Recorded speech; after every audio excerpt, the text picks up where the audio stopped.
Well, hello, hello, hello. We are finally here. Welcome, everyone. Welcome to Crime Analysis 101 with Detective John. I announced in mid to late June, I guess it was late June, that I had aspirations to go ahead and start my own show. And it's taken a while. I've been trying to put this together with my 15-year-old son's been here helping me, and he's amazing. Shout out to Tanner. My daughter Charlie did my makeup. I don't know if it did any good, but it's been an experience. I've got a great team. I've got some mods that are absolutely amazing bulldogs, and they have been here with me every single day. I've been talking to them at 5 o'clock in the morning. I've been talking to them at 3. Some of them are in different time zones, still chatting with me. It's been amazing, and I'm very blessed and very fortunate to be here with all of you. I just want to make this kind of an informal introduction. Some of you know me from another show, and that was a good experience. It was kind of an accident that I wound up on the show. It was we were following the Kylie Rodney case, and I was watching Adventures with Purpose, and I saw a couple of creators on there, and I clicked on one, and I thought this is interesting. And they were looking at from a rooftop. Jack was on the roof looking down, and there was a white car, and everybody was saying, "Oh, that's a white Elantra," and I came into chat and I said, "Look, guys, it's not a white Elantra." And everybody's like, "Yeah, it is. You don't know what you're talking about." Blah blah blah. And I'm like, I know it's not a white Elantra, and that's how this all got started. So, I try to bring to the table a little bit of experience. I know there's a certain creator out there that's been on a let's destroy Detective John before he gets his show up mode. He's tried just about everything, and I've just kind of let him go. Fed him that rope, fed his mods that rope. They've attacked me from multiple directions. In fact, I just got a notification from YouTube that I've got a complaint already. It's nothing that I've done to solicit a complaint. So it's just infantile,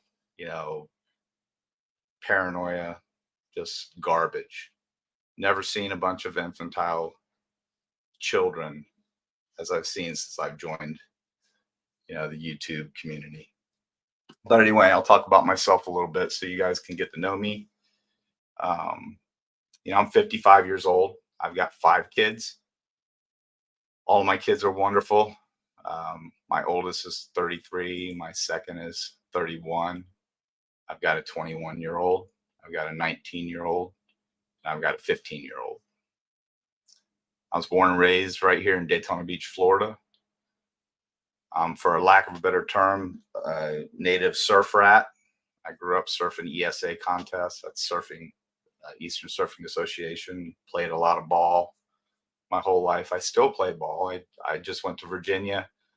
I was actually supposed to have dinner with Jeff H and his wife a couple weeks ago, but we ran into a long tournament, and I didn't get done till late Sunday night, and we were flying out Monday morning, so we didn't get together.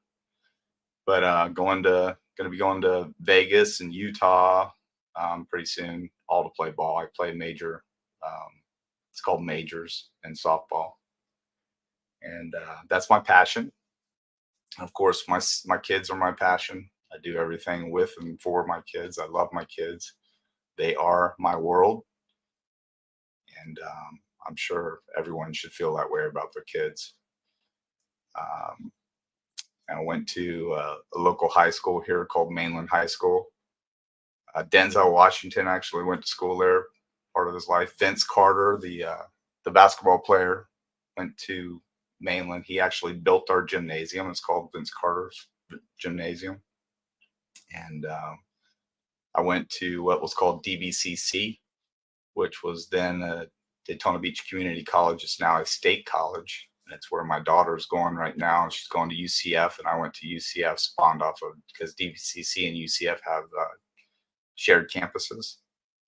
I went to school for criminal justice and got married very young, had 2 kids very young, uh, became a police officer, and moved up very fast because I was local and I knew a lot of people, and kind of helped me in the community because I grew up playing ball. I knew all the players. I knew, for lack of a better term, I knew all the dopers and the bad guys because I grew up with them. So it helped me move up. I wasn't in patrol, but for a couple of years, and then I went to what's called street crimes, which is street level um, crimes, narcotics, prostitution, things like that. We did reverse stings, and then I went into CID and OSI, persons crime, property crime, major case, DEA task force. Yeah, you name it. I was part of it, and I became very well rounded and loved it. You know, a lot of people don't like me already because I wore a badge, and they think I'm that typical cop. I'm really not. I'm very laid back for the most part, but I am very passionate. You know, and I will defend myself. I I've undergone some pretty serious attacks here lately, and they don't bother me. They just, you test my resolve, and I become even stronger. I just kind of sit back and listen to them. But I will tell you that there's going to be some serious ramifications for some of the things that have been alleged and said. And my attorney's on it already, actually on it with YouTube. And I'm going to be talking about that a little bit. That is not, and I want to repeat, this is not what I wanted to do for my first show, but I feel compelled to get on here and set some things straight that have happened. There is a tyrant out there amongst us who thinks he owns the YouTube community and the true crime community, thinks all the time slots are his, and anybody else is disloyal. He kicks them to the curb. He makes some pretty outlandish comments. He actually accused me of actually stealing badges from the Daytona Beach Police Department. Let me address that because I'm going to sue him for it. Just so you know, it's already in the works. But I digress. Now I'm not going to digress. I'm going to go ahead and talk about it because what he did was absolutely unreal. I've never seen a grown man. He's not really a man. He's a little Napoleon. He's Napoleon. He's just like, look up Napoleon Bonaparte. Just look him up. Do a little research on Napoleon. Put pictures of the two of them together, and that is this individual. I don't even need to say his name, but I will tell you this: he's a fool. So I let him hang himself, and he got his ass handed to him the other night, and it was a lot of fun actually. Me and my team, we sat back and laughed, had a good old time talking about it. Oh, what's this person going to say? What's that person going to say? What's next? But in the end, I think you all saw the end result, and it was pretty devastating for him. So I'm going to get back to myself a little bit, and then we'll talk about that situation some more. So I've got about 21 years of investigating cases under my belt. Like I said, I spent a long time in law enforcement, and then I went into the private sector. When I started out in Daytona, we made $18,500 a year. The good thing about Daytona is there's a lot of special events. We have spring break, race week, bike week, VCR, you name it. We're always going, and so there was opportunity here to make more money. And when I left, I was making in the mid 50s. On a great year, I made almost 70, but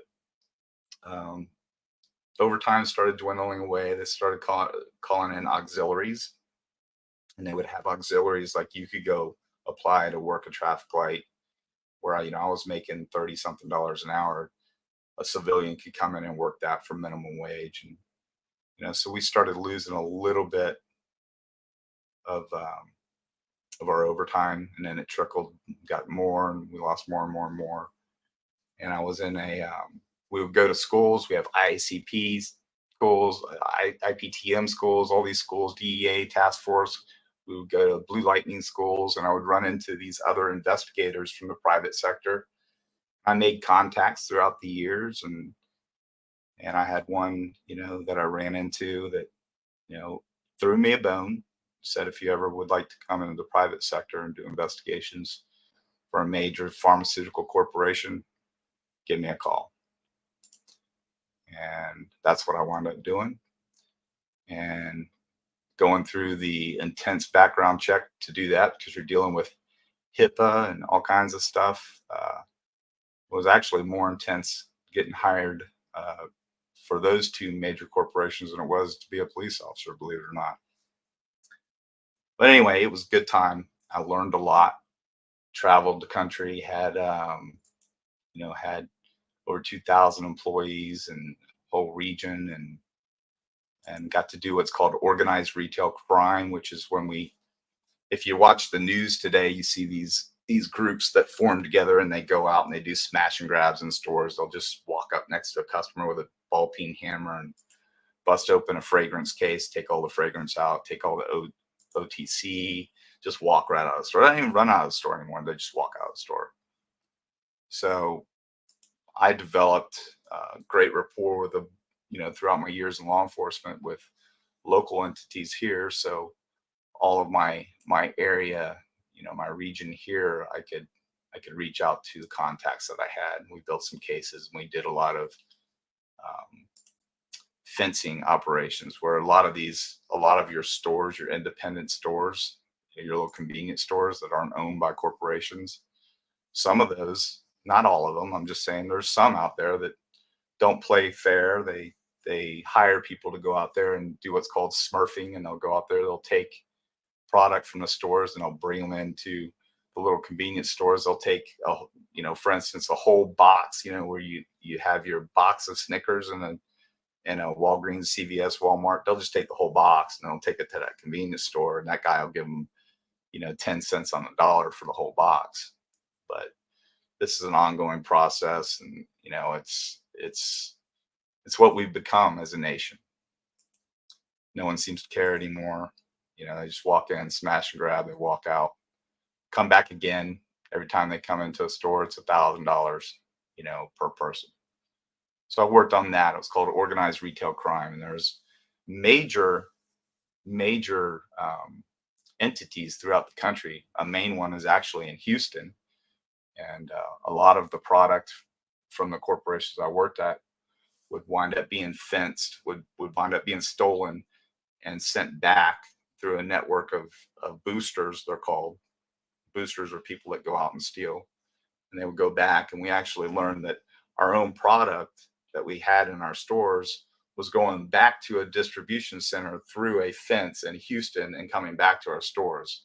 We know this because we put data dot on the product and found it later. So it was very, very interesting. A lot of fun, did a lot of surveillance. And that's my experience in the private sector. And then after I left the private sector, I started my own business, and that's what I do now.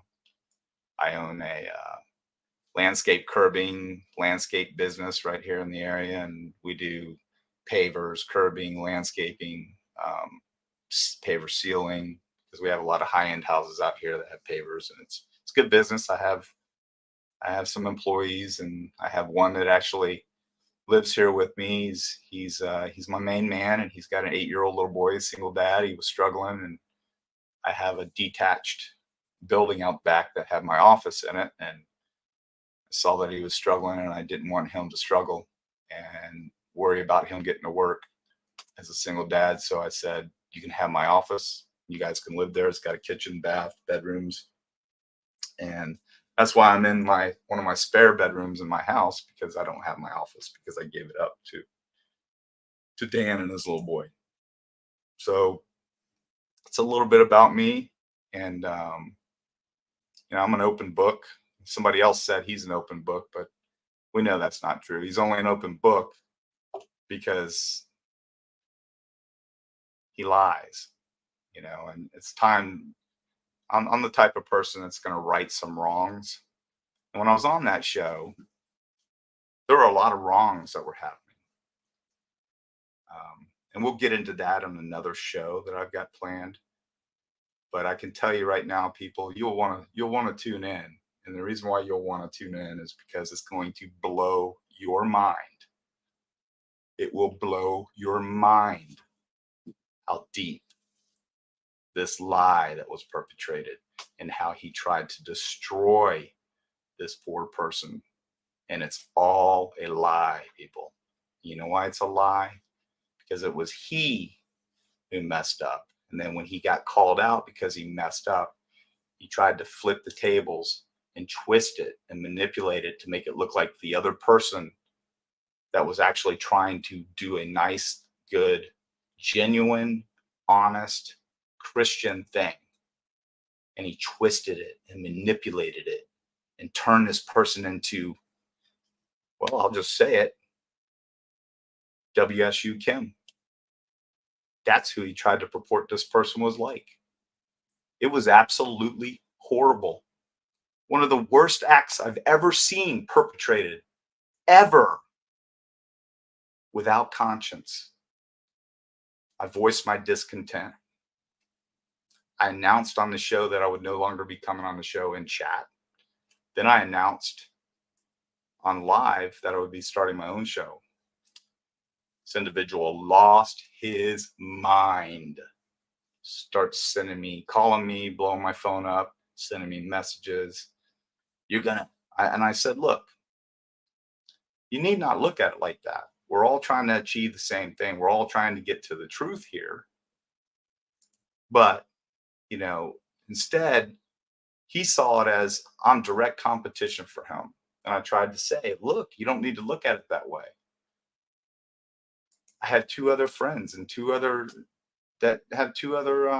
shows that are on the same page as me. We could all help one another. I mean, I said, look, I won't interfere with your time slots. We can work together. But this guy does he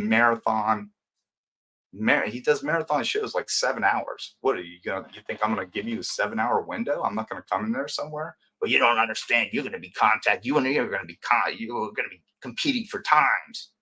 You no matter how you look at it, we're gonna be competing for times. Get over yourself. Honestly, get over yourself, man. There's plenty out there for all of us. There's multiple creators out there. If somebody doesn't like your show or my show, go to another show. Somebody's on at 9 o'clock. You don't like Detective John? Don't come to the show. I'm okay with that. Go over to that show or go to another show or go bounce back and forth. And guess what? You can be on other shows. You can go in other chats. You can go on the show. I don't own you. I can't tell you that you can't subscribe somewhere else. That's what this guy does, though. This guy claims that everyone's disloyal. You're disloyal to Mr. Napoleon. If you just go to another show and he sees you over there, oh my goodness, you're gone. You're out of it. If one of his mods is over there, he takes their wrenches away. Yeah. That's the show I want to be a part of, right? He also tried to twist it. I want to go over this, kind of getting off track where I wanted to go and how I wanted to handle it. But I'm gonna go ahead there real quick. Spirit box stuff. I'm a Christian. If you're not a Christian, that's fine with me, but I'm a Christian man. I didn't have a father growing up. So I was raised by two very strong women. My mom was 15 when she had me. My grandmother is from the sticks of Kentucky.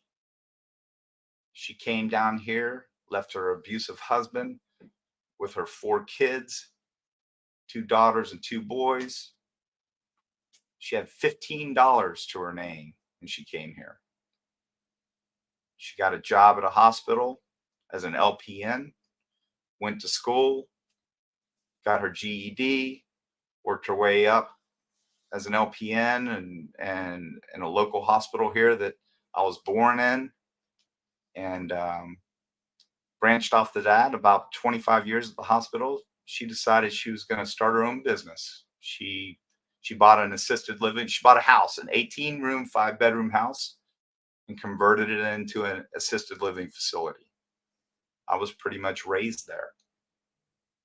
I had some wonderful experiences, met a lot of really, really unique people. My grandmother was, I called her Meemaw. She was my Meemaw. She hated being called. If you called her grandmother, she hated it. You, grandma, no, no, no, no. You're Meemaw. But she was a very, very strong woman. Always preaching to me, don't break bottles. I've never broke a bottle in my life. She was infatuated with broken glass on the street. Every time we go out, see that broken bottle, she would lecture me on it. But also, my grandfather was a firm but loving man.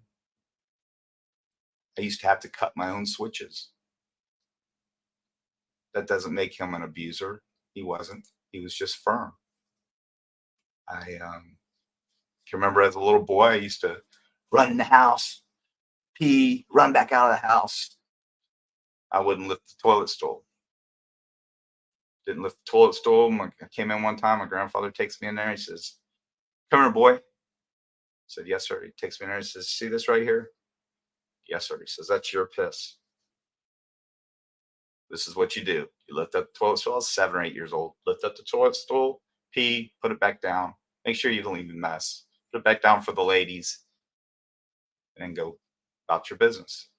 Okay. Go out there, come back in, do the same thing, pee all over the toilet stool, go back out, come back in. It's like a vicious cycle throughout the day. Came in one day, did it again. Next thing you know, he's telling me to take my Barlow knife, my little pocket knife, and go out, cut me a switch about this long. I'm like, okay, I don't know what I'm doing. I don't know what a switch is. Has me debark it, put it in a bucket of water, come back later, and he wore my butt out. To this day, when I lift the toilet stool up, I think of my grandfather. Somebody's going to have something smart to say there, but lessons learned. We don't live in a society like that anymore. But I'll tell you what, I like to right wrongs when I see wrongs. And this other creator, he's not a good person. And again, this is not what I wanted my show to be about. I begged him, you know what, man, just leave me alone. I begged his mods coming into my show, which wasn't even a show. All I did was have a link. You know, that's all. And they're attacking me. Did I go to their show? Did I ever go back in their show? No. Never said a word to him. In fact, I posted a video, you know, just to show. And you have to know me. I'm kind of calculating sometimes. And when this individual said on his show, when somebody suggested that it's now his show was becoming the Detective John show, and he lost his mind. If anybody remembers that, he went absolutely insane. This is my MFN show. I own this show. This is my SHIT. This is my this, my that, my this. I'm the greatest in the world. Blah, blah, blah, blah. Detective John, if he wants to start his own show, then I support him. He can go start his own show. After that little rant, I thought, you know what? I don't want to be associated with this guy. He's an infantile child. And, you know, I tried to kind of, and I mentioned this in chat, and his little buddy, Sal, who, you know, he's a piece of work. Started MFing me, calling me a, you know, CS, all this stuff, you know, just potty mouth stuff, just stuff that 6th graders do, you know, and I don't want to be a part of that. So back to his little spirit box stuff. I told him I didn't want to be a part of it. I didn't want to hear about it. I didn't want to, and I even have, some receipts where I said, and he actually posted them where I said, look, man, I nothing against you or anything. I just don't believe in that stuff. So, he would text me, did you see my spirit box? No, man, I didn't see your spirit box. I don't care about your spirit box. But he tried to twist it. This is what he does. He tried to twist me talking about the fact that I used to sit with people that were taking their last breaths in my grandmother's nursing home. And my grandmother, I told a story about my grandmother. We had a patient that was 101 years old. Her name was Natalie Anderson. And she was a school teacher. And this is back in the 70s. She was a school teacher back in the 1870s. Just awesome. I would come home from school. She would read me books, tell me stories, and I was just enamored with this lady. Loved her. She was a patient of my grandmother's for many years, and came home from. She wasn't feeling good the night before, and my grandma came home from school. I think it was in the sixth or seventh grade. No, sixth grade. It was sixth grade. Came home from school, and my grandmother said, "Hey, you need to get a bowl of water and a rag, and bring it in here to me." So I brought it in there to the room, and I said, "What's wrong with Natalie?" And she said, she's gonna be going to heaven pretty soon, son." And I said, "Well, what's wrong?" She said, "It's just her time." And Natalie wasn't conscious. She was just rapidly breathing. So I had to sit there, and I didn't mind. My grandmother taught me to take that rag, and now they have these sticks with sponges on it, and that's what you use to keep the mouth moist so people don't dehydrate and their lips crack, and that's the kind of upbringing I had, and it was by a very strong woman, my mother as well. But to be accused of some of the things that I've been accused of, um, just just disheartening. That's not a man.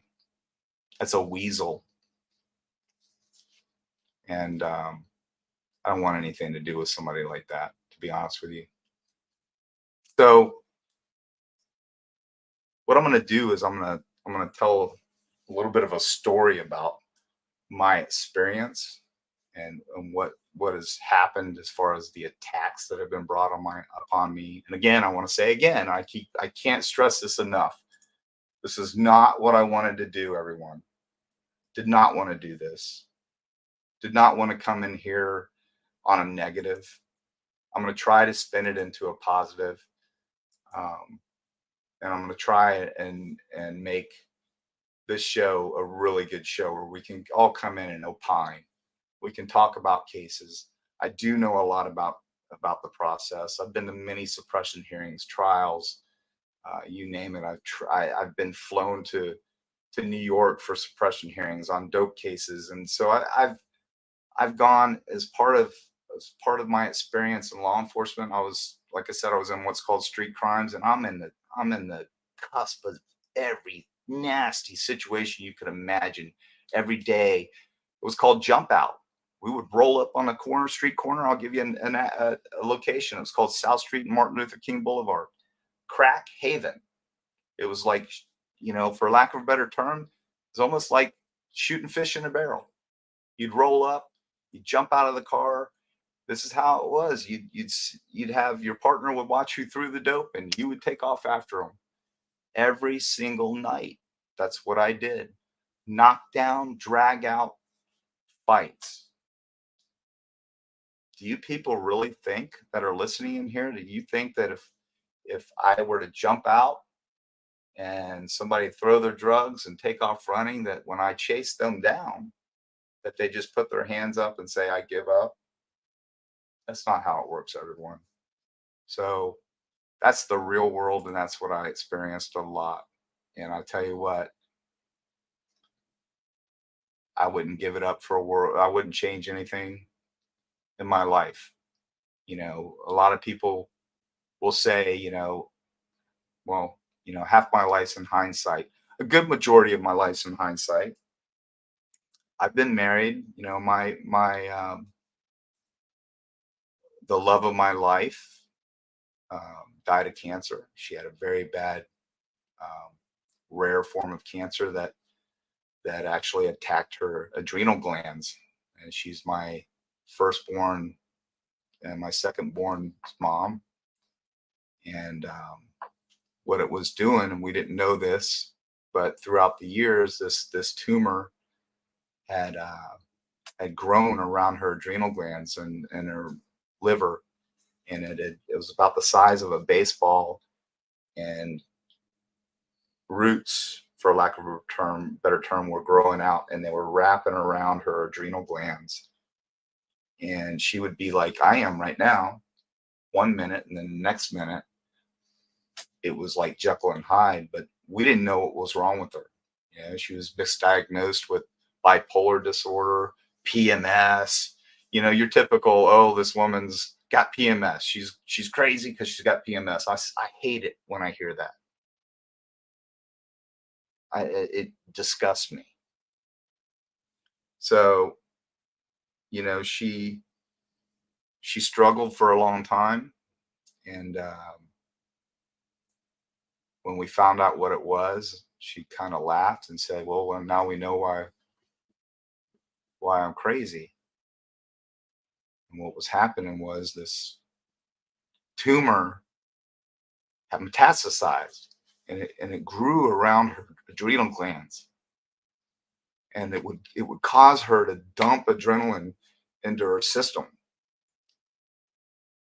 And it was really hard. And the hardest time in my life was sitting with her in a hospice and watching my two boys, one struggling with, he wanted to make her better, and she couldn't drink a Mountain Dew. Dad, don't let her drink that Mountain Dew. And the other one was, you know, kind of disassociating himself, and he would just go away and go surfing all day. I'm blowing his phone up one day, and I'm like, look, your mom's not going to make it. Dad, that's not true. They just changed her medication. I said, no, she's not going to make it. She's going to die tonight. And she did. That's part of my life that I have in hindsight, because, I don't know. I don't know what people are thinking. I don't know why that happened. I don't know why we had her to multiple doctors and she was misdiagnosed, never diagnosed. Actually, because of her, there are tests now that it's a very, very rare form of cancer. It's called theo. And there were only 5 people in all of the United States that had it, and it mostly affects women. Um, and now, because of her, they flew her to Houston. They flew her to, I want to say, Maryland, a couple other hospitals all over the country, somewhere out in California. And they did, all kinds of tests. And now there's a DNA test for her, or because of her, for everyone. Um, yeah, I mean, you can see it right now. Sam Donald says, T-Rev family here. We're reporting this channel. If you say anything negative about T-Rev, he made you who you are. T-Rev made me who I am.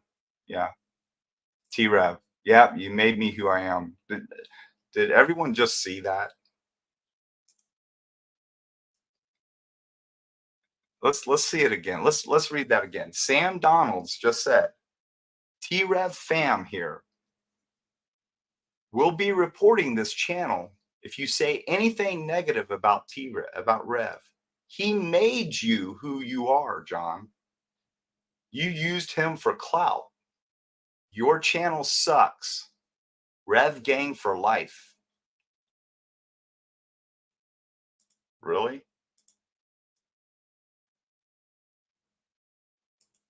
Really? That's amazing to me. He made me. You know what he did for me? He gave me the name Detective John. That's what he did. He gave me that name, but he didn't make me. I think I did his show justice, and we can prove it because my mods are amazing people. We're going to break down and show.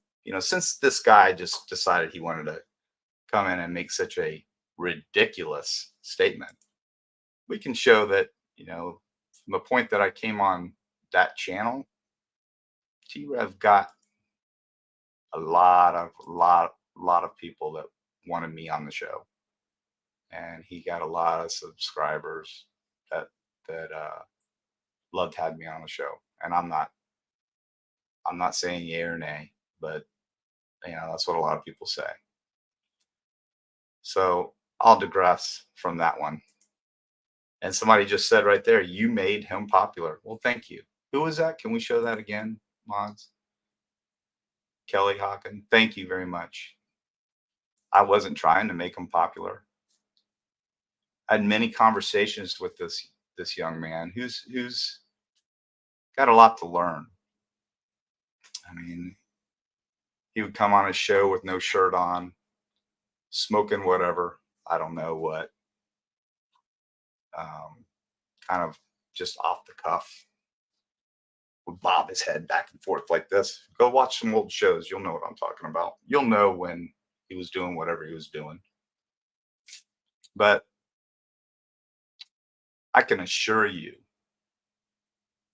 he didn't make me. God made me. My grandmother and my mother raised me. T-Rev, he didn't make me. So let's get to the elephant in the room here. So this is T-Rev. This is the man that you guys who just came on this show and said Rev Gang. Oh, I get the word gang. I get the word gang because that's what he represents. He calls people his gang, and then when I go to another show as a guest, that gang. And I was running late. I was working late, and I wasn't on the show. I was like 15 minutes late. I come onto the show, and I see all these people from this other show molesting, and that's what I'm going to say. They were molesting Brian's show, and this poor guy, super nice guy, trying to grow his show, is like, what is going on? Why are all these nasty, nasty haters on my show?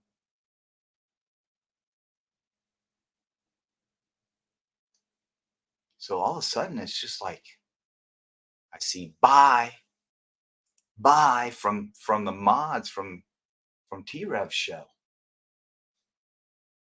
T-Rev gets in there, and I get a text from Brian, and Brian's like, T-Rev's in my show.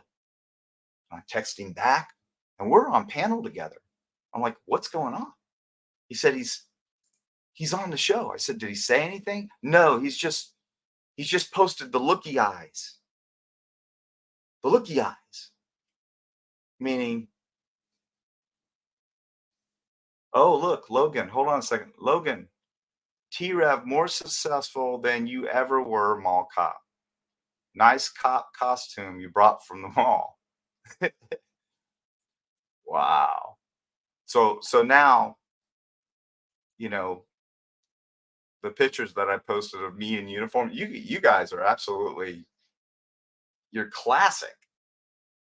You're just classic. You were, I mean, I know 6-year-old kids that are more mature than all of you. It's insane to actually see someone take the time to to to put their fingers on a keyboard and stroke out that ridiculous comment. That's something that an elementary school child would say. It really is. I mean, am I wrong? Is that what our society has become? Do we have people that are that disrespectful? I, I'm I'm appalled. But you know what? Doesn't bother me. It's like the T Rev gang coming over to other shows and trying to intimidate other creators because the Rev gang is a gang. What can I say? They purport themselves to be a gang. I don't know. Uh, please tell me that pic of T Rev is from Halloween. No, it's not from Halloween. Um, and you all know what that is in his hand, but because of obvious reasons, there's certain rules, but you all know what that is in his hand. And I want to point out something else. If you look at the top of the screen there, this is two separate pages of his. He's got a lot of gay, LGBT people on his show. And if you look right there, I got it kind of redacted up there, but he thinks it's funny. He's got 585 followers. At the time, lived in Norfolk, Virginia, likes gay porn star. Stevie Irwin, dude, I need to talk to you. I need to talk to you. Please email me. I've been looking for you, and you can ask my mods. And I'm going to tell you something. What you said that day, you were absolutely right.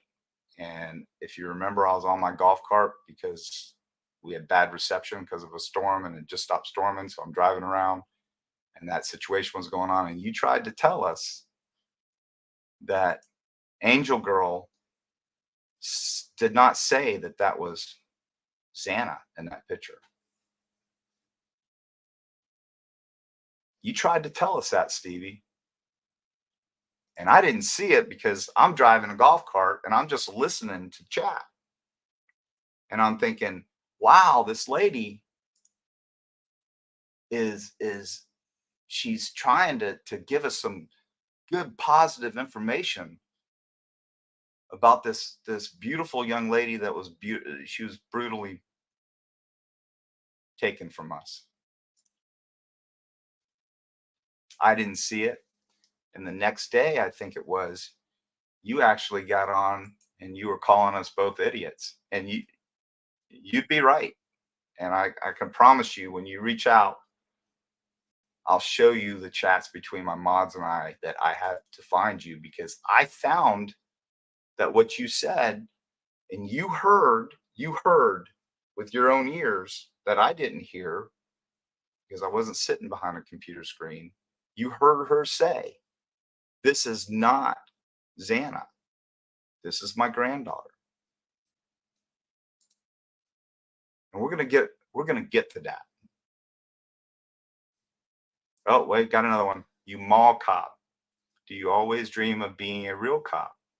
When did you realize your dream of being a cop would never happen? No more Trev clout for you? Your channel gonna die, brah. My channel gonna die, brah. It's gonna die, die, die. Oh, it's gonna put it back up. Don't take it down, guys. Leave that up. I'm gonna read it again. Yo, mall cop. Did you always dream of being a real cop? When did you realize your dream of being a cop would never happen? No more Trav clout for you? Your channel gonna die, brah. Yo, Trav family is real. Yeah, peace out. Okay, man.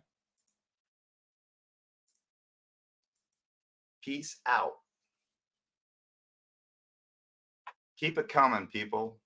Because I tell you, this is just painting that picture. It's painting a picture of what the Rev Gang is really about. So back to Mr. Austin Trevor, not so sweet. Likes gay porn star. Oh, I'm sorry, YouTube. PORN star. So what's he doing there? Is he a homophobe? Because I think that's pretty homophobic. I would say, as an HR investigator, that if someone said that when I was in the private sector, I'd terminate them. Bye bye. They'd be gone. No matter what you believe, you can't say stuff like that.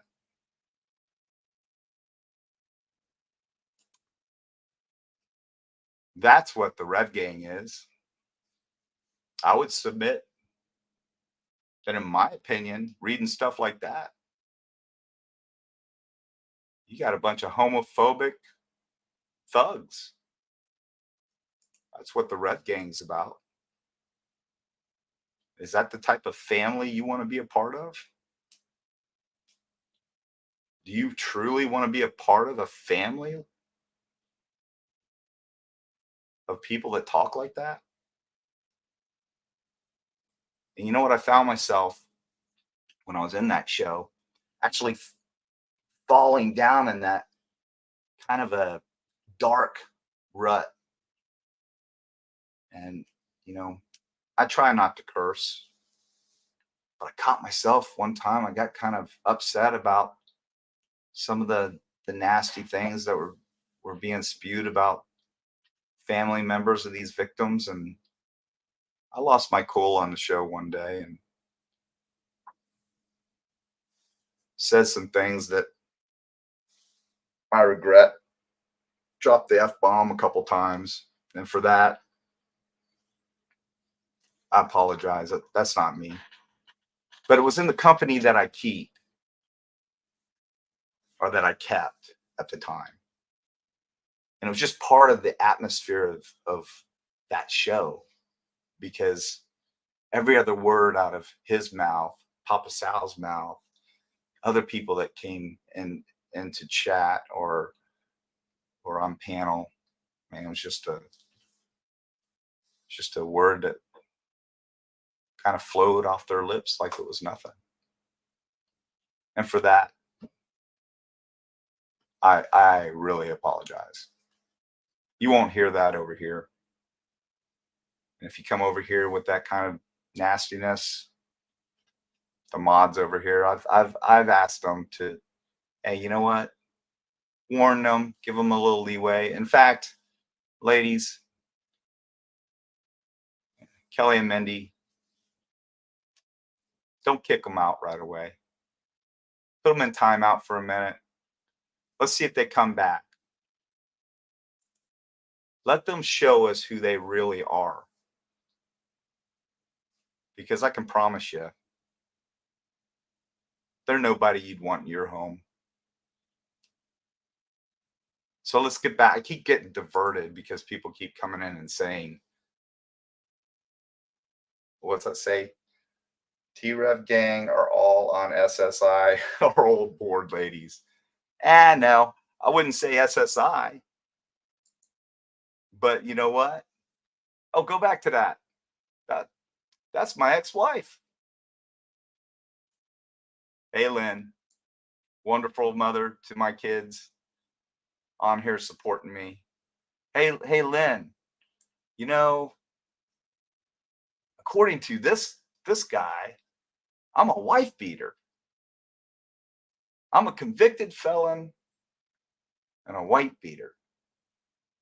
Oh, they're going to pay for that one.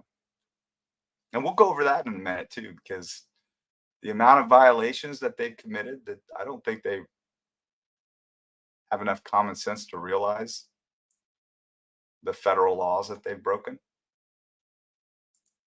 We'll be going bye-bye when I'm done with them. So let's go back to Mr. T-Rev. So we're going to pull that picture back up. This is T-Rev.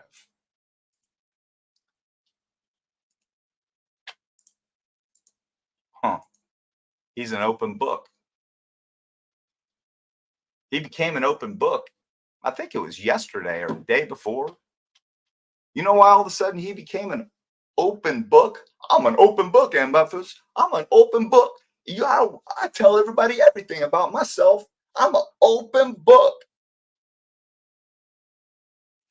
I just kind of I couldn't control myself. I was laughing so hard. I had tears running down my eyes because he only became an open book when he knew that he stepped over the line with me. And then my mall cop spidey senses went into action. And I'm like, you know what?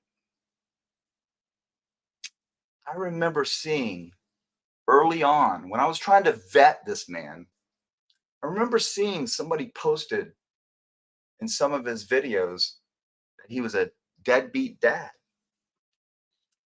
And I asked him about it. I said, hey, man, what's this thing? Did you know they had this? Somebody created this channel and it says, it's got a picture of you and, suggesting that you're a deadbeat dad. Do you have kids? I've never heard you mention your kids. Or do you have a kid at the time? That's what I thought, a kid. He says, I have a little girl.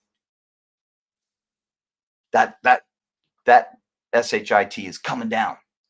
That's all a lie.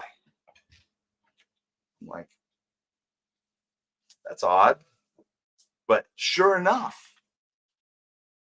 I don't know, the powers that be. I don't know what happened, but sure enough, it was gone.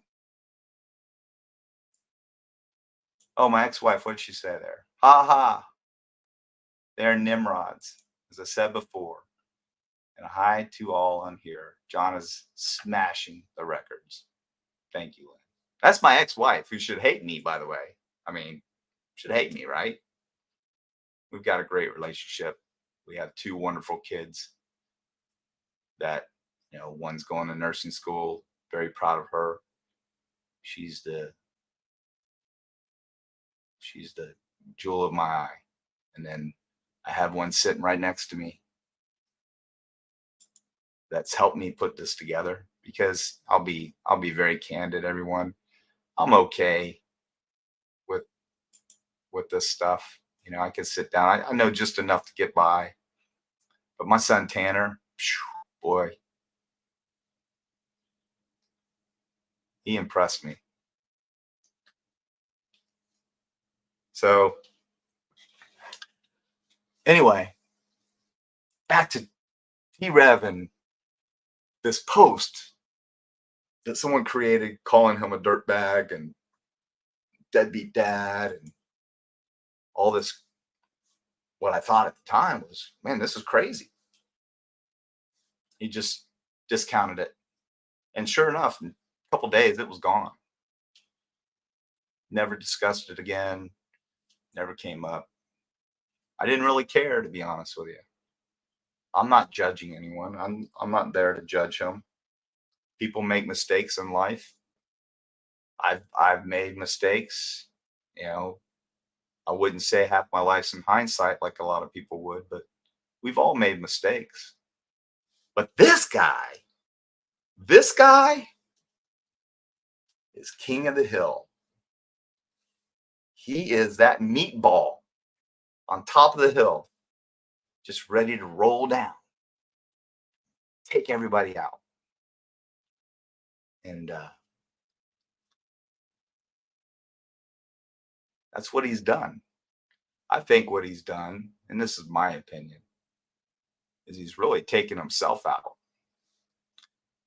because by being as disingenuous as he was and attacking me and making up these unbelievably horrible lies, he's made a huge mistake. So let's move on to my next point.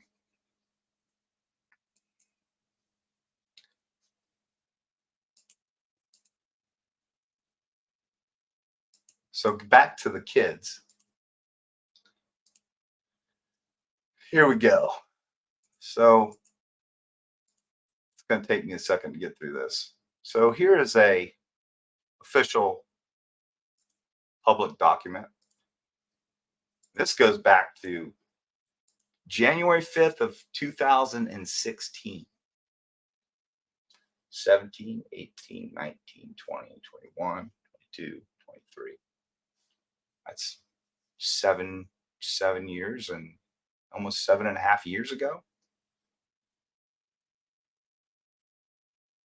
He had a judgment against him for $12,678.09 for back child support. Now that was 7.5 years ago. Now, I thought it was only one child. It's two children. And I've spoke to their mother. Very nice lady. Very respectful lady.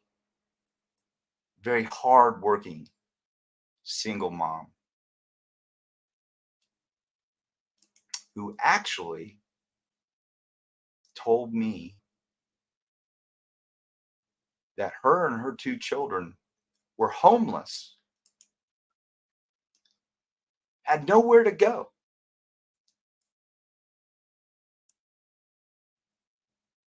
She reached out to their father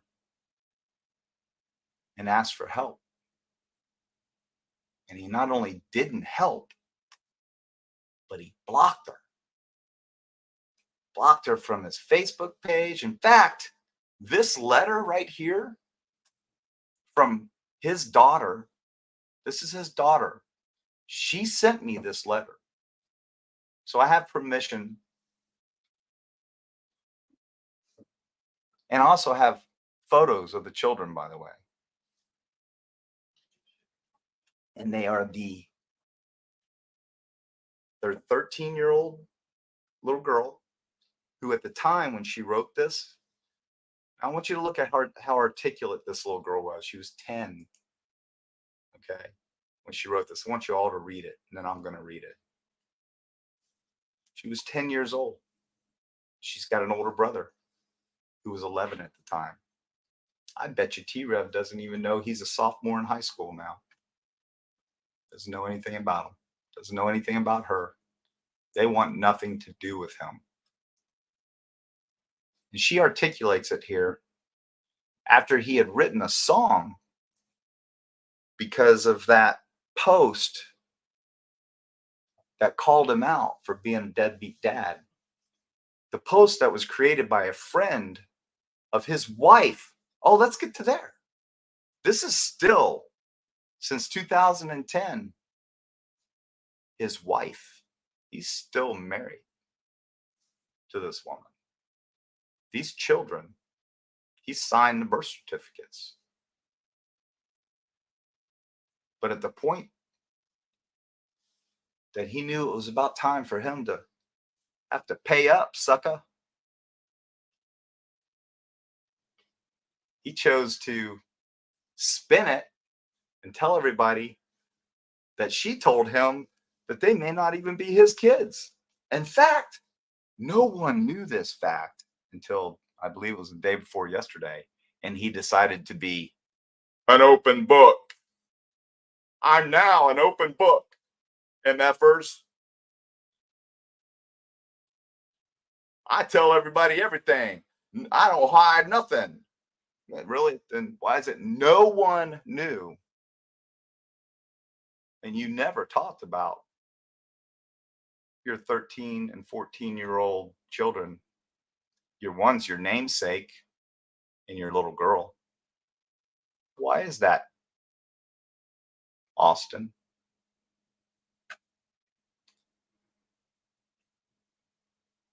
I don't have that on here, but I can pull it back up. Do you know what he was ordered to pay in child support for 2 children? 2. $112 a week. And he was supposed to provide, incidentals, things like that. This was ordered by a judge. $112 a week for 2 babies. Now, at the time, in 2016, the amount that he owed was $12,678.09. Judgment. What does Mr. Sweet do? He hauls ass. The state of New Jersey has been looking for him. He's been hiding out at this girl's house. That's where he is. And you know what it says there? My love, Athena Sweet.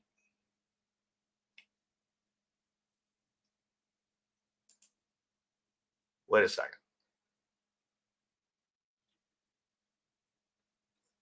My love, Athena Sweet.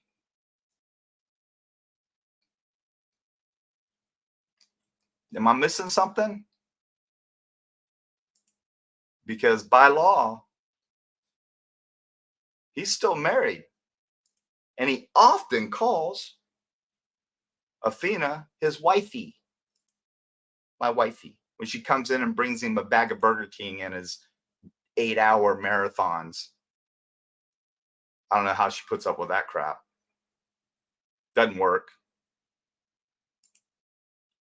Is on disability for God knows what. Sits at a desk all day. He's a gamer. And he BS's on a YouTube channel.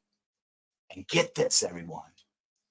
Now, I can't remember the exact month, but I want to say it was February or March. Calls me on the phone. He's blowing my phone up. Now, he says that I'm blowing his phone up. There was a time where I was blowing his phone up, but I'll digress right now on that. We'll talk about. Oh, wait, go back to that. He's a polygamist. Oh, there you go. Scout's honor.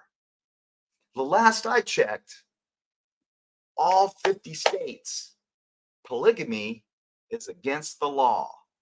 So either he's lying to all of us, and he's just purporting that this girl is his wife, and it's like this joke, or he just wants everybody to think that to sharpen his image, or he's committed a crime. He's broke the law. He's committed fraud.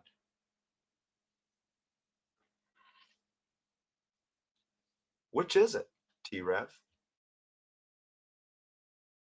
Which is it, Mr. Open Book? Do tell.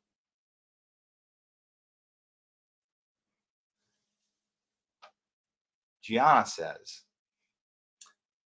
wow, this makes me so mad. He had everyone, including me, believing that you were lying about being a detective, a cop. He has his lapdogs doing all of his investigation into and slandering your name. I don't think they understand that you can sue them. 3-letter word for slander defamation, etc. I said I thought you were arrogant, which I can be at times, and I'm going to work on that. I promise you. On the show, when speaking with a female, and I wasn't speaking with a female. I was speaking about another creator that I thought was um, a little overzealous in her dialogue when it came to Ann Taylor's legal documents. So I went a little overboard and kind of made fun of her a little bit. And to her, I apologize, but it was just kind of me being a smartass. And what did she say here? Let me go back. I said I thought you were arrogant and blah blah blah. And I'll always own what I say. Gianna, me too. Just own it. Just own it, T-Rev. Don't be an open book because you know that the bomb's about to drop on your butt. Just own it, man. But damn, he had me so fooled.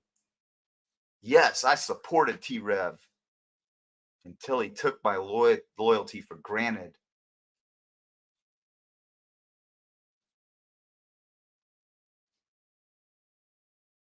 Along with something else. I don't know. It got cut and I cut the bottom part off. I'm sorry, Gianna. My mistake. Rookie mistake. But I know you said more. I just don't remember exactly what you said. If you want to type it up here in chat and let everybody see it, bring it. I'm sure they'll want to see what you have to say. Look into my eyes, everyone. This is the type of lady that I want on my show. And anyone who would opine that T-Rev is the person he purports himself to be after they hear and see what I'm about to show you, and then in the days to come, if you are still subscribers, so be it.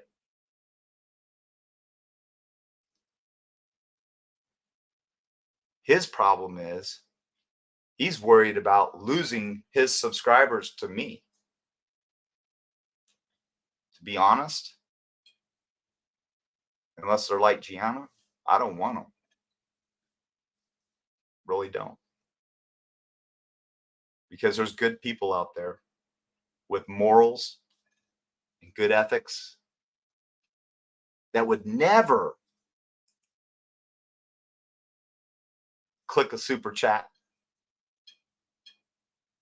donate money to a dog that's strategically placed in a bed behind him with a halo on. You know, he might have been sick. I don't know for sure. I never saw the receipts. I don't care. An awful lot of money went to that dog, though. Sosa, God bless him.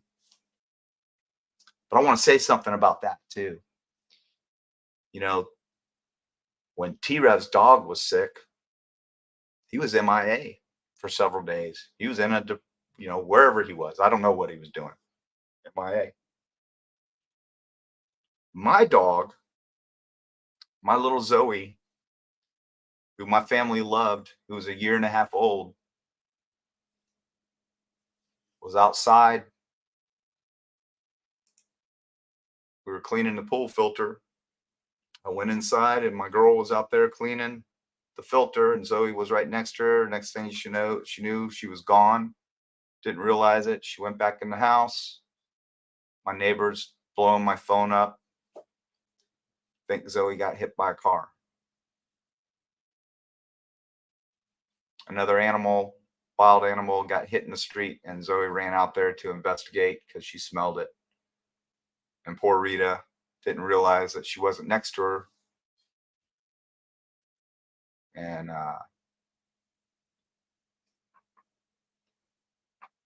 killed my dog. I told T-Rev about that. because he's blowing my phone up, wanting to know where I am. I said, "Hey, man, look, my dog just got killed. Can't make it today." Did he ever mention that to any of you? Did he ever say, "Hey, hey, y'all, John's dog got run over by a car. Let's say a prayer for his dog or him and his family"? No. You know why? Because he's a narcissist. And if it doesn't affect him, it's not important. Doesn't matter.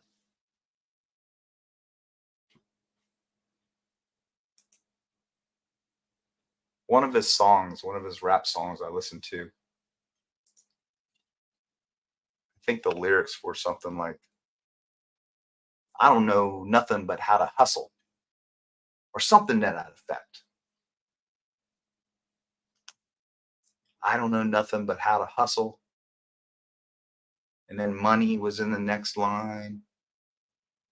I have it written down somewhere, but I've got so much information that I want to disseminate to you guys that I just kind of shooting from the hip here, and things that have come to mind as I flow, things that I remember. um, are coming out. So let's get back to what we were talking about. Let's go back to T-Rev stuff here. This guy.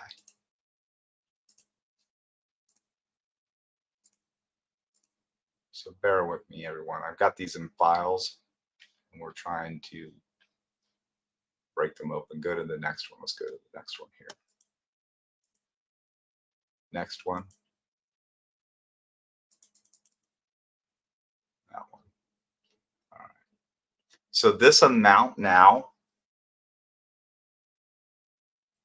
his I almost said ex-wife, his current wife, since 2010 until right now, has been trying to diligently find Mr. Sweet for years. She's in New Jersey. She finds out through one of his rap buddies from the studio, who he wronged apparently and dined him out. She now knows where he lives.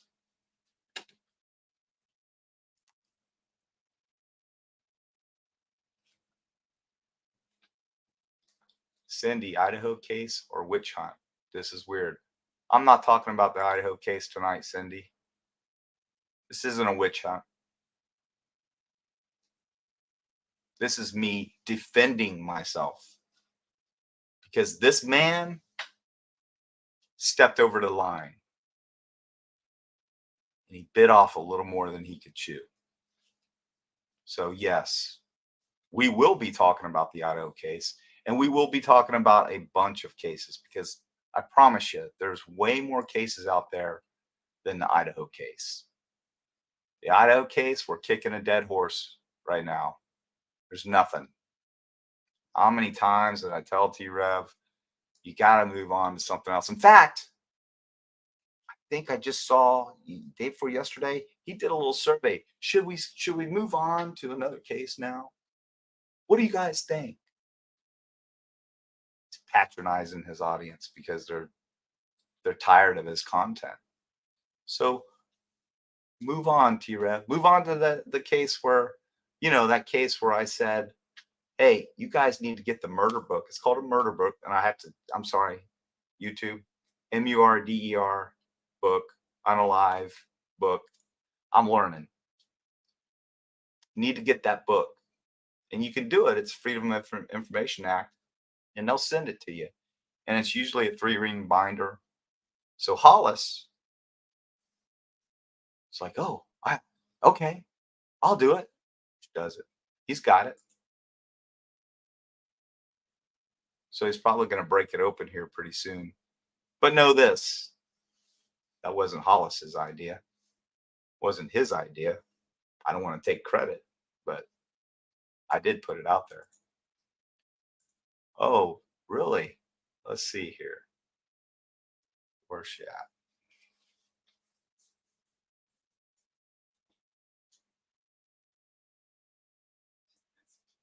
What? Anyway, that amount now, just so you know, is approaching $50,000.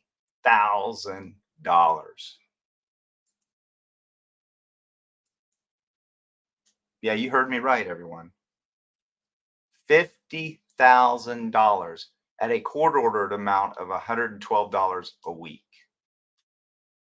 Now, what I started to tell you a little bit ago is in a conversation that I had with this man on the phone, he was all excited about his growth. He's building a new studio now because he just made $18,000 that month alone from YouTube. You heard me right. $18,000. And the mother of his children and his children,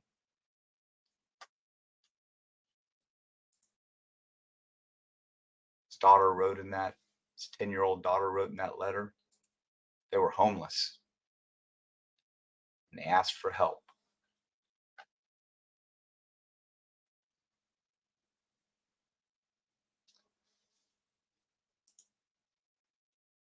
There it is again, everyone. A 10-year-old wrote this. You remember when I said earlier I like to right wrongs?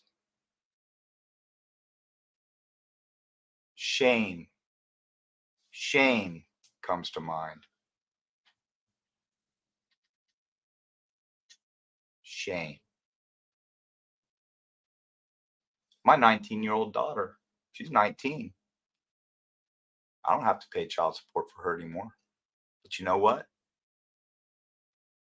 I still give her mother that money that she got when she was 17, 16, 15, 14, 13, 12.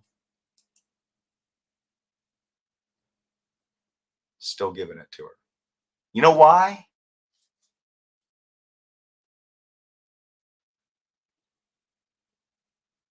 Because that's my daughter. She's doing good. She's going to college. She's got a lot of work ahead of her. I don't want her to have to stress out and work like I did. I want her to have an easy life and be able to focus on her grades and become a wonderful caregiver like I know she will be. And I can help. As long as I'm able, I will.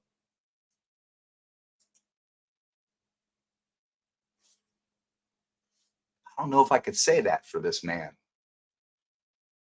Just don't. But wait a minute. Let's hear from his own mouth.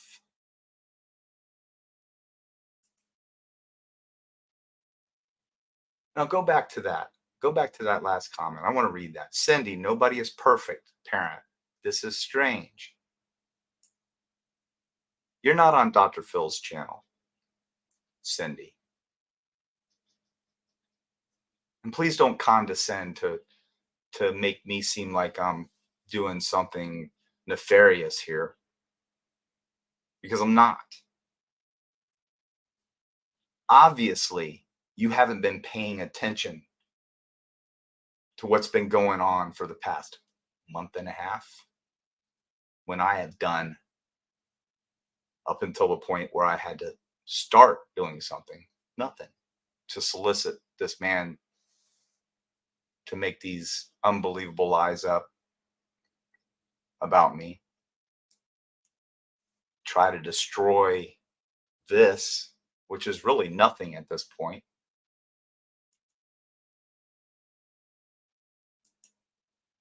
Before it even got started, got a complaint already from YouTube saying that somebody complained about the content. Hey, bring it. And hey, everyone, don't to my mods. Someone just said we got a Cindy troll. Leave her in here. Leave her in here. I don't want you to kick anyone out. Don't do it. Let them post.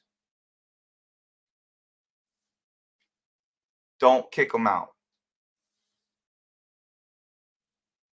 I want everyone to see what type of people gravitate from this awful cult-like, thug-like, foul-mouthed show. I don't want you. T-Rev, I don't want your subs. Now, mind you, there are some really good people who have been totally snowed by you. You're a manipulative, narcissistic. Do you know what a narcissist does?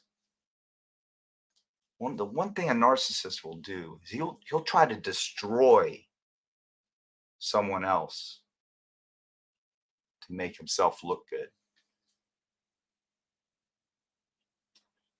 That's what a narcissist is. Just one aspect of a narcissist. You, T-Rev, have many.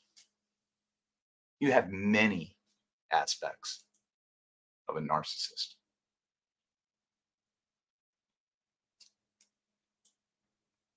It's really, really, really sad what I've witnessed. But you know what, everyone?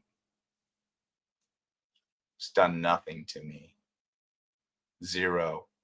My son's sitting next to me, and he can tell you we've had a good laugh. My ex-wife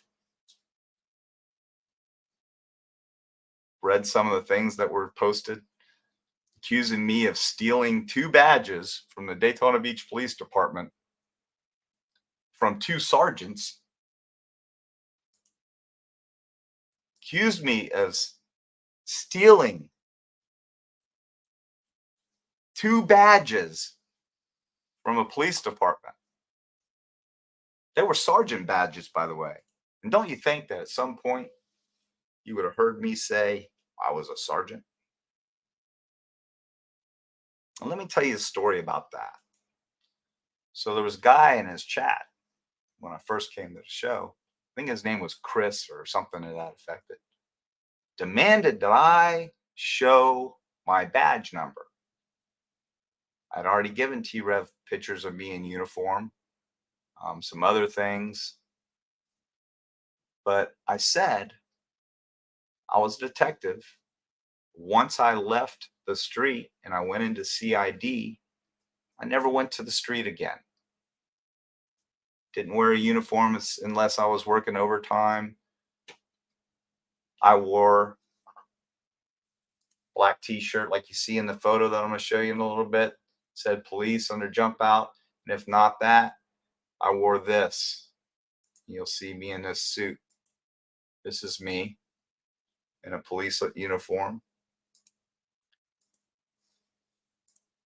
And this is me in a suit as a detective.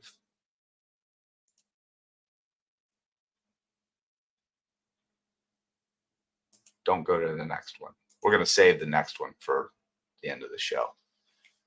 I hope I'm not boring anyone, but got to get this out there.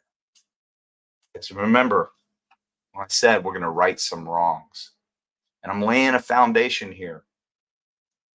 I'm laying a foundation because someone else was severely victimized. And I'm going to exonerate that person. Not today, but I'm calling it now. T-Rev's going to start attacking that person. He's going to start attacking me because he knows what's coming, because he knows I know the truth. And Stevie Irwin,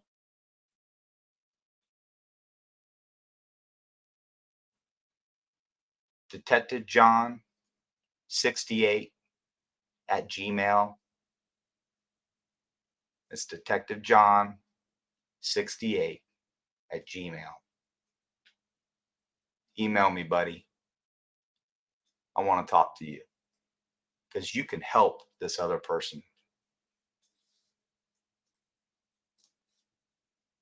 So I'm going to back up a little bit to T-Rev's children.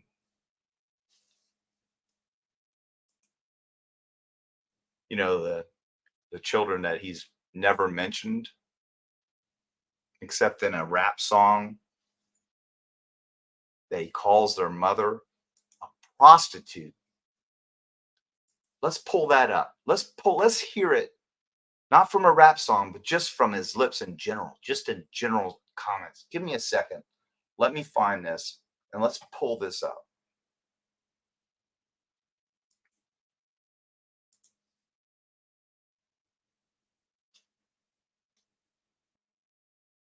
Bear with me. I don't sit behind a computer all day and suck on a government tit and listen to this and play on the computer. So I'm not as fast, but I'm getting there. Listen to what this man says about the mother of his children. And his children heard this. Like, for instance, on his post, he was like, yeah, sperm donor. Talking about when I speak about the two possible kids that I have that. Stop. 2 possible kids. When I speak about, which he's never done until that day, the 2 possible kids that bear his name, that he signed a birth certificate on, that the state of New Jersey is looking for him for, that he's turned his back on, the narcissistic in him does the old blame game. Let's spin this like he's doing to everybody, like he's doing to Jeff H right now. He did it to me. He spins it and twists it and turns it into this unbelievable lie. I want you to hear, in any woman and any man who would go to this man's show knowing what you were going to learn in this show and still donate money to him, I'm just going to have to say your IQs can't be above 70.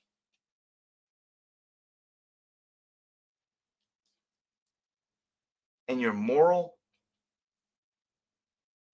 are just nothing. Where? Oh, look. Lana. I am 13.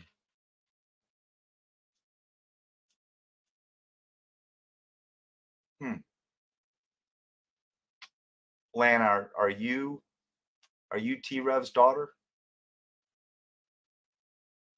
Is this T-Rev's daughter on the show right now?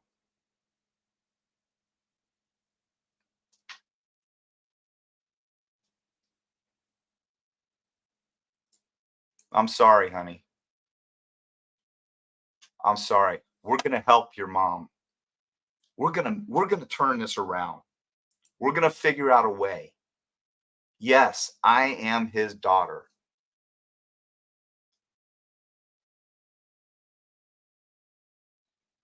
I'm sorry. I'm sorry, honey. I'm sorry.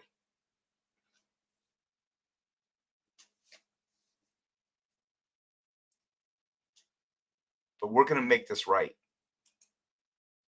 Your dad is making a ton of money. A ton of money. Did he even when was the last has he sent you a birthday card, Christmas card, gift? You or your brother? Your brother's name's Austin, correct?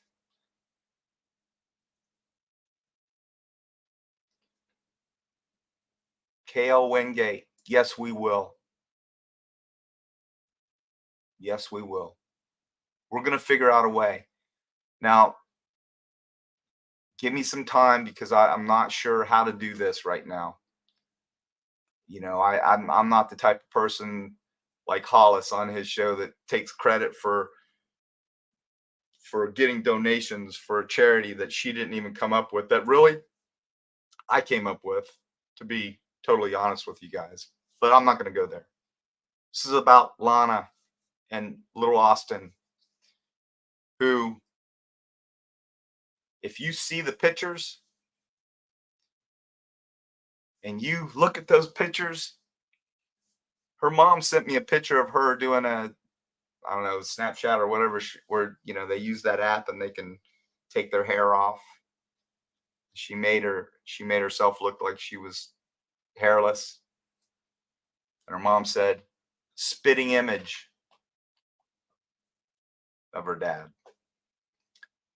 And her son,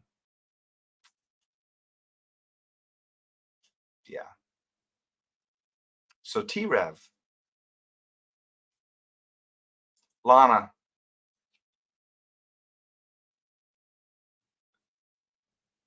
this is, hey Cindy, you're back. This is manipulation of a minor, not right.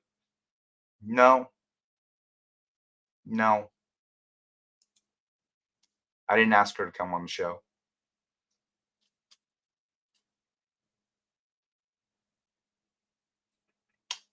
Lana, and you know what? Back to that last post. Her mother wanted to come on the show, but her mother's scared. There's a lot of abuse here too that we're not talking about right now. There's a lot of abuse. You see that picture that I showed you of that thing in Mr. Not So Sweet's hand? Let's talk about that for a minute. She told me a story where they were driving down the road and Lana was in the car and they got pulled over. And this is what I was told, so I can say alleged because I don't have the police report in front of me. I'm gonna get it. They were pulled over. She was driving. T-Rev was a passenger. And according to T-Rev's wife, he had a firearm in the car. He tried to shuffle it from his body and hide it. The police officer saw it because he came around to the passenger side, saw we call them overt movements. So the police officer drew down because he saw a gun, freaked everybody out. According to T-Rev's wife, Lana was freaked out, screaming, crying. They thought they were going to get shot. He was making more overt movements. Long story short,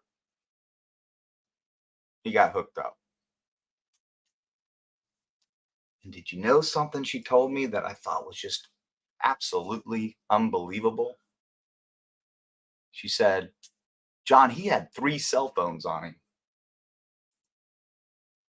And the one cell phone he didn't want anything to do with, he insisted was her cell phone. Now, I'm not going to opine here as to what that's all about, but I will tell you it's indicative. What it's indicative of is, don't get me wrong, I'm not saying that this man's, oh, I'm sorry. Sherry's here. Hi, Sherry.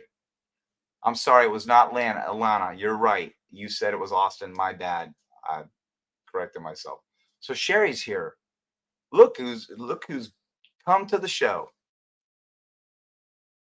This is actually T-Rev's wife. Now she doesn't want anything to do with his last name, but she still has his last name.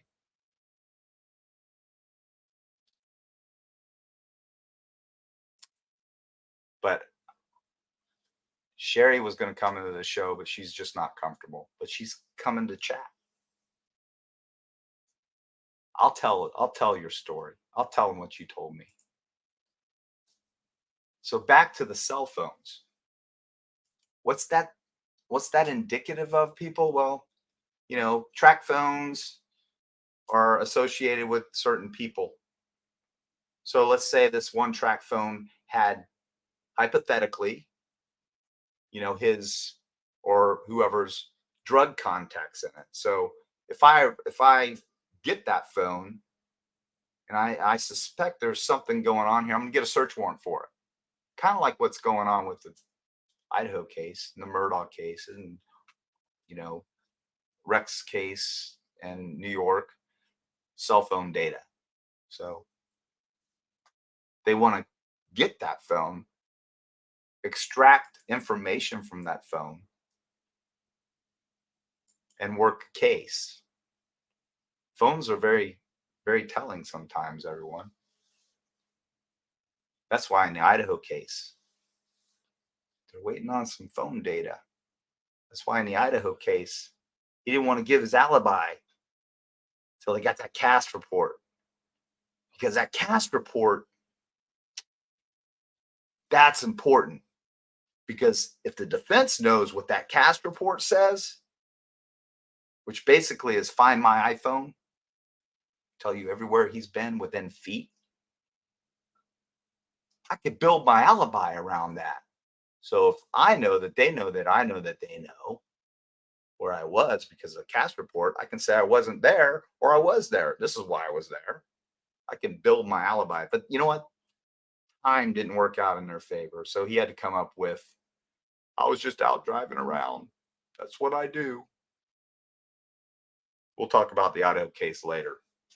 But this is where we're going with this. So he didn't want anything. He wanted to totally disassociate himself with that phone and pin it on his wife. Why? I'll let the audience opine as to why he did that. That's the type of character that this loser possesses, which is zero. Then, because this man, oh yeah, Lisa, that's, wait a second. We got that. You're right. We've got that. We've already, that's coming. So this man is the father of her children. She told me, I'm trying to keep it together, trying to keep the family together. Admirable.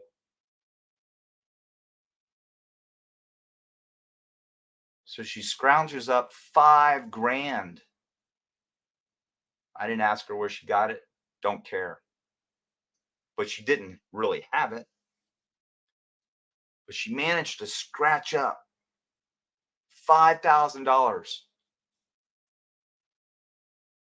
to get the father of her children and her husband out of jail.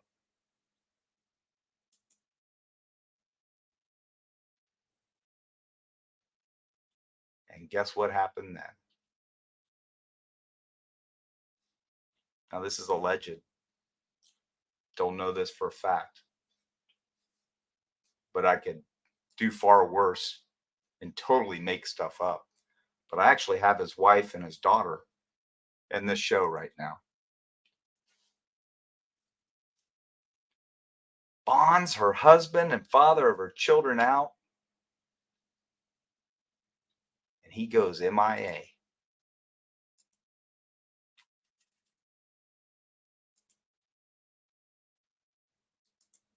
How does that make any of you feel? I don't care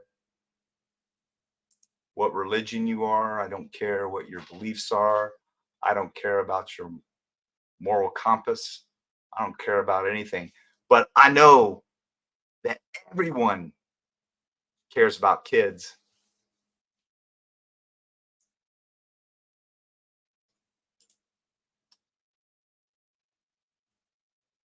Lana, what doesn't kill you will make you stronger, honey. So you just know that seeing your mother struggle, being homeless, and hearing these rumors and hearing this stuff spewed out of your father's mouth in rap songs, and knowing that he's spending thousands of dollars in studios chasing his dream while your mother and you and your brother homeless. Know what not to look for in a man. Know what to run from.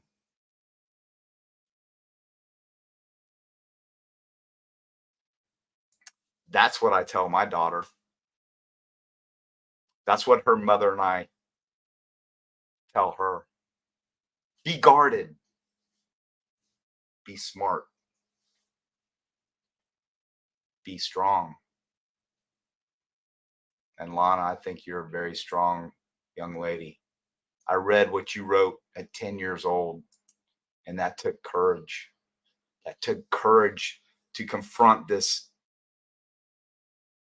I don't even want to say it. I just don't even want to say it.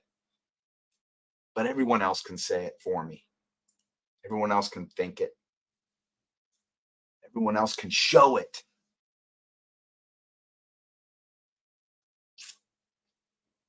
Disgust me.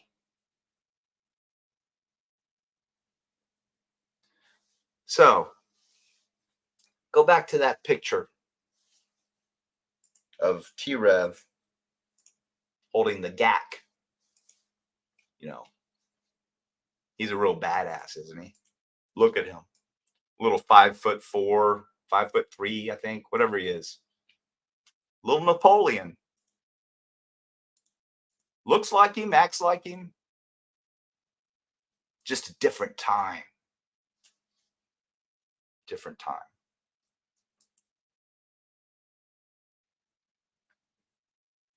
Yeah. Let's think about that for a minute. Now, do you know how many cases I've made and parole and probation officers have made when they've seen one of their parolees on social media holding what he's holding in his hand, being on paper? It's called being on paper. You know how many violations have been walked through the state attorney's office to hook people up for that very thing that he's doing right there? Last I checked, most states, in fact, I think all 50 states, in fact, I know all 50 states have a state statute that covers possession of a firearm by a convicted felon. Now, I'm not saying that he's a convicted felon. I'll let you people opine on that. But I bet you if I was an investigator and I pulled a CH, which is criminal history, by the way, and if I saw that Austin Trevor Sweet, aka T-Rev, was in fact, if he was a convicted felon, which if he got arrested for CCF, as carrying concealed firearm, that would be a felony. But I don't know. I don't have that information because the courthouse was slow in getting it, and I didn't have it in time for this show. But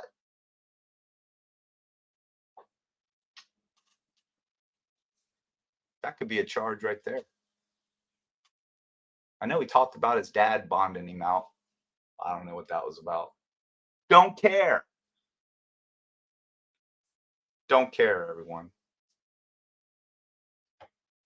All I care about is righting a wrong. And I'm going to use this platform to do it.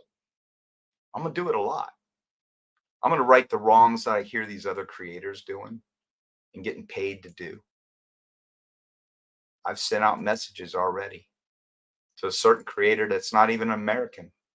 He's not even an American. Yet every day he gets on his show and he cracks on our justice system. He accuses our law enforcement officers of being liars. Go back to that. I'm sorry. When you owe back child support, they pull your DL. Yeah, he doesn't have a DL. I do know that. You can't drive legally in that state. Yep, that's true. That's why he sits at home all the time. And he's on disability. He said that, his own words. I am on disability. I do owe back child support. Oh, we'll get to that. His own words. So, anyway, lost my train of thought, but we'll go back. Let's go into that recording again. Just for the record, I'm talking. My 15-year-old is doing an excellent job trying to navigate me through this stuff. He's like, time, Dad, time, Dad. Now, you know what? T-Rev runs his shows 8-9 hours. I got a lot in my tank. I could go as long as I want. But here we go. Let's listen to this. I want you to listen to this, everyone. That 5 years of their life, I thought I was 100% their dad, and then their mom told me that I possibly wasn't, and then hides my Stop kids it. from me. Stop it. And then their mom tells me, for 5 years of their life, I thought I was possibly their dad. Possibly, I thought for 5 years I was their dad. And then their mom told me that I possibly wasn't. I don't believe that. Never happened. My opinion, of course. I don't believe that happened.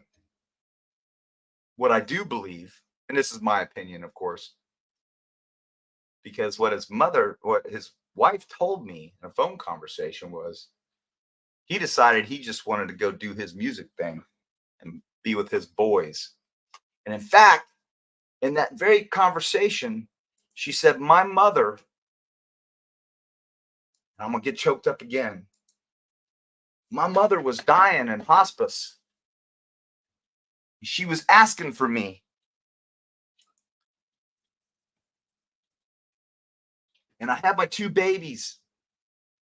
And I needed to go see my mom. And I asked her father to watch them.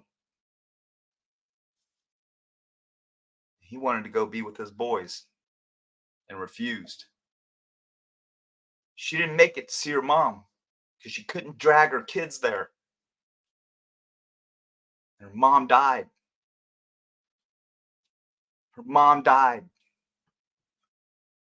She didn't get to say goodbye to her mom because this selfish, narcissistic POS. Sherry's in here right now. I never once said he was not their father. And I believe you. I believe you. I would give everything I have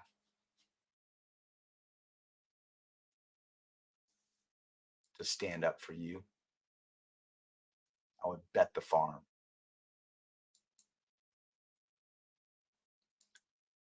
Did everyone hear me? All you T-Rev gang people, did you hear me? Did you hear what I just said?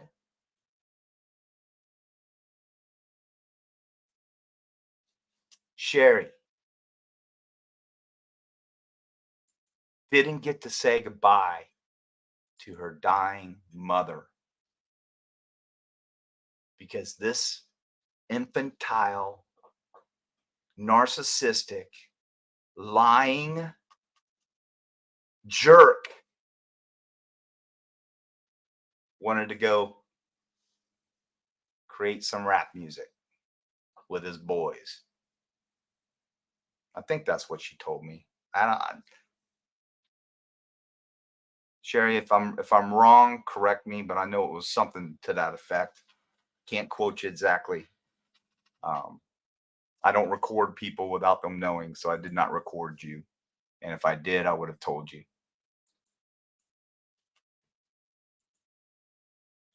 That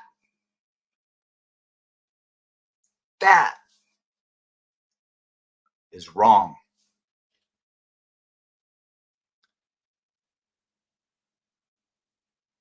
T-Rev can stand up too. Just take some courage. Teach him how, John. Well, JD, listen up, buddy. I felt sorry for him. I really did. Because as a law enforcement officer, I worked in the projects a lot. I would load up my car with equipment. I'm a coach. I coached PAL, baseball, football, and basketball. I would take basketballs, flag football, gear, and get out of the car and call out 40. It's called 46.3. You get out and you go out and you mingle with the community. That's what, but you're by the radio.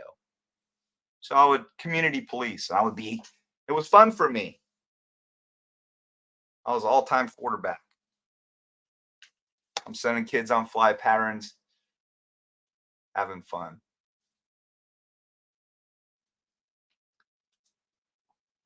I felt sorry for T-Rev. And I've said this, and he actually mocked me on it here recently. Actually, Sal mocked me on it. Sal said, and he said he was going to mentor you. Who does he effing think he is? No, I didn't say I was going to mentor him. I said I was trying to mentor him. Because if you notice, and anyone who watched the show, did you see a change in T-Rev from the point I joined the show? Did you see that he was, wearing a shirt, not firing up so much on air, trying to be, at least a little professional? Because I was trying to help him. Because you know what? He has a platform. And he has a following. He's got 33,500 followers.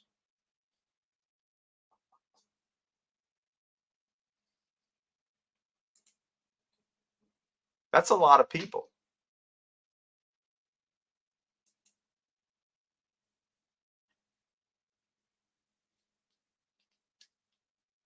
I'll digress on that. Sal's in here right now? Oh no. Well, let's go back. Let's finish this audio. I hope I'm keeping you guys. I'm just trying to tell the story here, and I want everybody to understand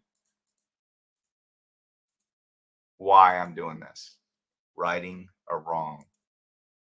Possibly wasn't, and then hides my kids. Back it up a little bit, Tim. I thought I was 100% their dad, and then their mom told me that I possibly wasn't, and then hides my kids from me. Stop. And then hides my kids from me.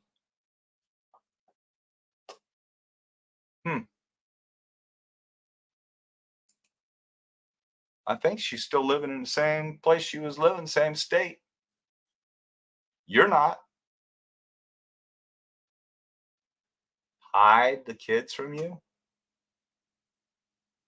Seems to me like they could find you on social media until you blocked them, blocked their mother, and disappeared.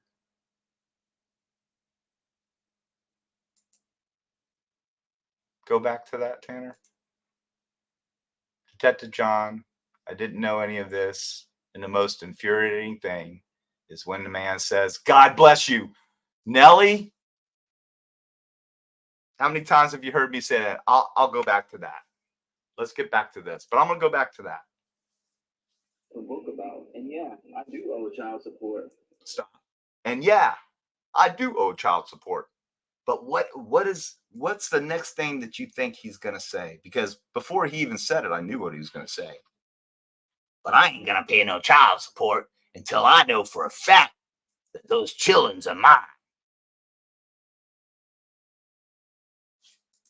Pretty typical from a man who wants to dodge his responsibility. Let's see what Lana says. A while ago, T-Rev started streaming on YouTube, and I said, "What a good father you are, abandoning us and leaving us because you said we weren't your kids." And he responded with, "Hi, baby, I miss you." Knowing he definitely did not miss us because he had left us. He blocked me on everything. This is from his wife. Still his wife, by the way. He blocked me on everything. Facebook, Instagram, LOL. He ghosted you. That's what he would say. I ghosted her.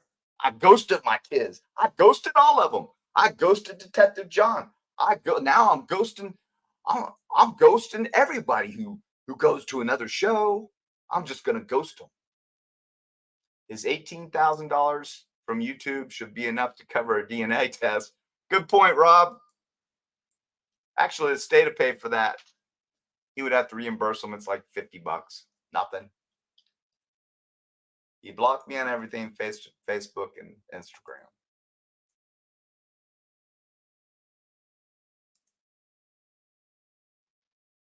So let's continue. Let's hear this. Go ahead. And I'm on disability. Oh, what is that? Back up a little bit. Let's play that again. Play it. And I'm on disability. And I'm on disability. Let me tell you something, everyone. You remember when I quoted him saying, "I don't know nothing but how to hustle"? Now, I'm not purporting that he's committing fraud in any way. I don't know that. We're allowed to speculate. Hell, he speculates every day. Lana, what are you saying here? If he had tried to reach out to us, he'd probably gladly do so by texting my mom instead of making his horrible music. That's pretty telling, Lana. It's pretty telling. And you're absolutely right. You're absolutely right. So let's go back to the whole disability thing. And I am on disability. I knew somebody once who was a bit of a hypochondriac, and he manipulated everyone. He just manipulated. You know how he did it? If he didn't get his way, he was going to commit suicide. I'm committing suicide. I'm going to kill myself. Oh God, don't go kill yourself. Oh my God. Here's the money you want. Here's the car keys. That person's my brother. My half brother, but my brother. Still to this day, he manipulates my mother, and it infuriates me. She enables him. I love my mother more than anything in this world, but she has created what he is because she enables him. Just like everyone else, allegedly, like T-Rev would say, allegedly, as he plants seeds, allegedly.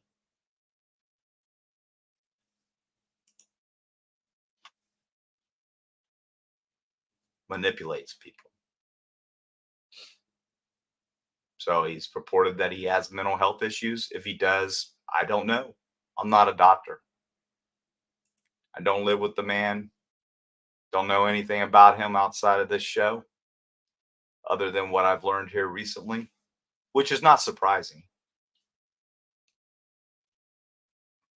But I'll tell you this.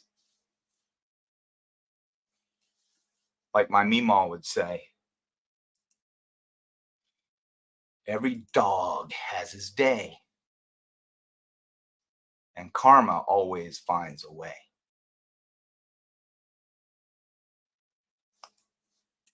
We're going to right that wrong, everyone. And we'll even set up something for these kids. I'm going to try and make it happen. I don't know how to do it yet, but my mods, they're awesome.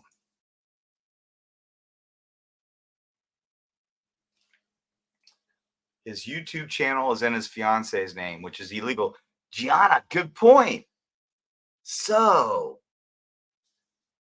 he's hiding that money, allegedly. He's hiding that money. It's going to Alana. And he's living in, allegedly, Alana's parents' house. So he's got that income coming in, paying them bills. Alana's getting it. You know what else that's called? When 2 or more people are involved? Racketeering.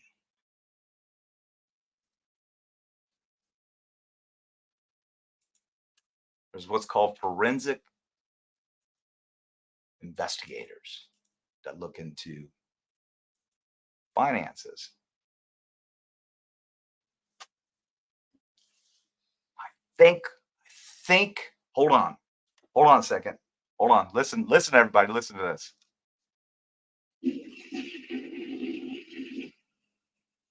Oh, let me do it again. I think I just heard a couple toilets flushing.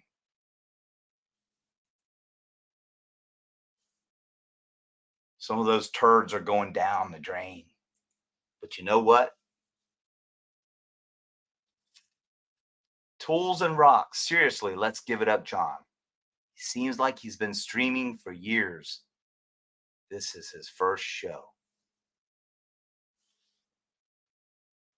Let's give it up to John. I'm sorry. I thought you said let's give it up. Let's give it up to John. I'm tired, everyone. Thank you for that comment. I appreciate it. But I tell you what, let's go back to that recording, Tanner. This is my boy. He's awesome. I do owe child support, and I'm on disability. And I told him I'm not paying until I find out if those kids are 100% mine. Whoa, stop. What did I say? Now, I have heard this. Don't get me wrong.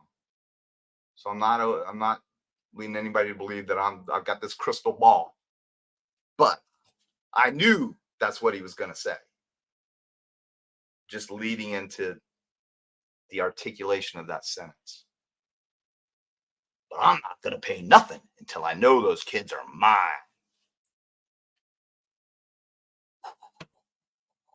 Bye, Felicia. I'm going to go make me some songs. I'm not going to make it in the music world because of my attitude. But I'm going to keep chasing that dream. I'm going to suck these people on YouTube out of thousands of dollars. Did you know what?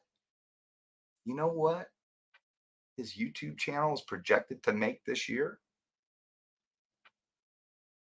Nearly $100,000. I have that receipt, by the way. Gianna's like, let's call the feds, disability, and the IRS. You know what, everyone? Team is my philosophy. And team stands for together, everyone achieves more. I'm a busy man. I don't got time to mess with this weasel. But you know what? Each and every one of you might have some spare time.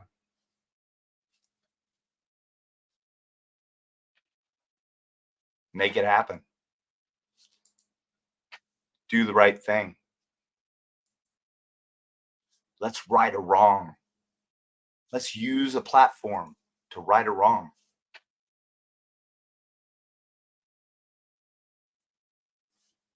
Tanner, let's go back and we'll finish listening. I'm sorry, everyone. I'm sorry I'm going so long. But again, I'm at 2 hours and 9 minutes. I got plenty in the tank. Hide those kids away from me, and you think I'm gonna put money in your pocket for you to go out and spend it on drugs? Whoa. This is what I really now, Sherry. Have you ever, do you do drugs? Now, no. I'm not going to count weed as a drug. So we're not going to go there. Are you a drug user? And then I'll follow that up with another question. But we're going to go ahead, play the rest, Tanner. Listen to what he says next. This is the mother. Boyfriends because you live on Section 8. Whoa! Stop. Whoa! Because you live on Section 8, huh? Well, you know what, T-Rev? If you give up some of that $18,000 a month and $100,000 a year channel, allegedly, she wouldn't be in Section 8.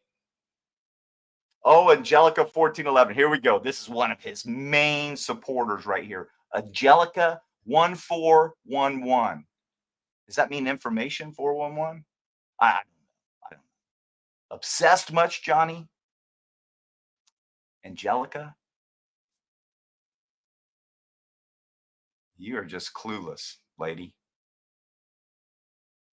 Do you have any idea how badly I did not want to do this? My son's sitting right here. My son's getting pissed. My ex-wife was pissed.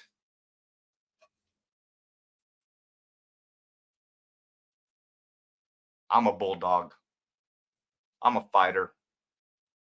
I will not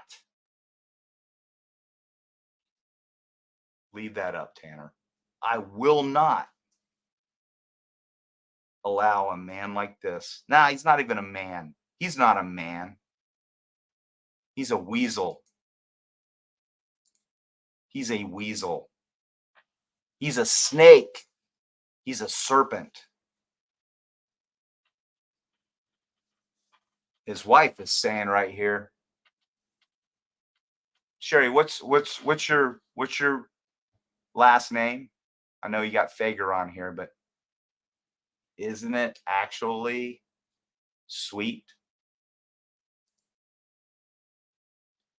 Go back, Tanner, please. Sherry says, never touched a drug in my life.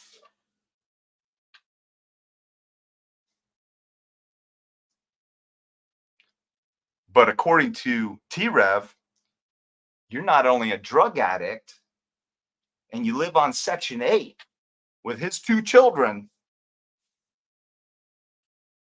because he's not giving you a dime of the $112 a week that he's been court-ordered to give you.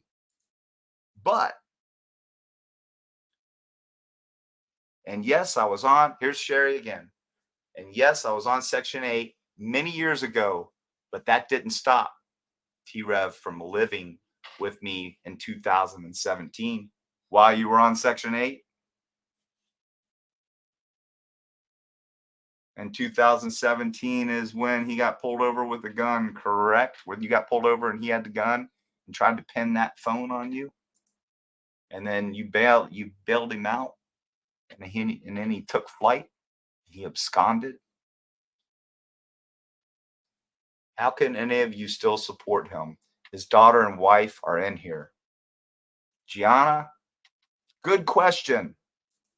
Hey, 2 words. Oh, wait, is it 1 word or 2 words? I'm not sure. He runs them together. Rep gang. Crit, hood, crap, whatever. I can't do that crap. I'd have to practice. Sherry says, my last name is Sweet. And I do believe the children's last names are Sweet.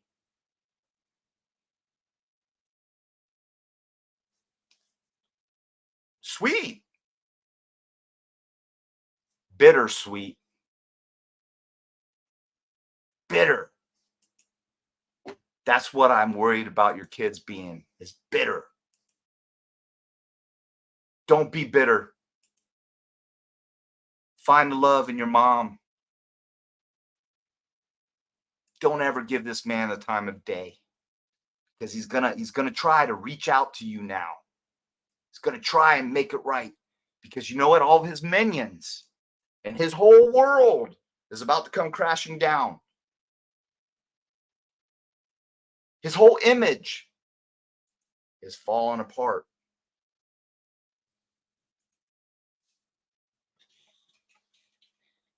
Tanner, let's play the rest of it. Listen to what he says next, everyone. If this doesn't appall you, then get off my show.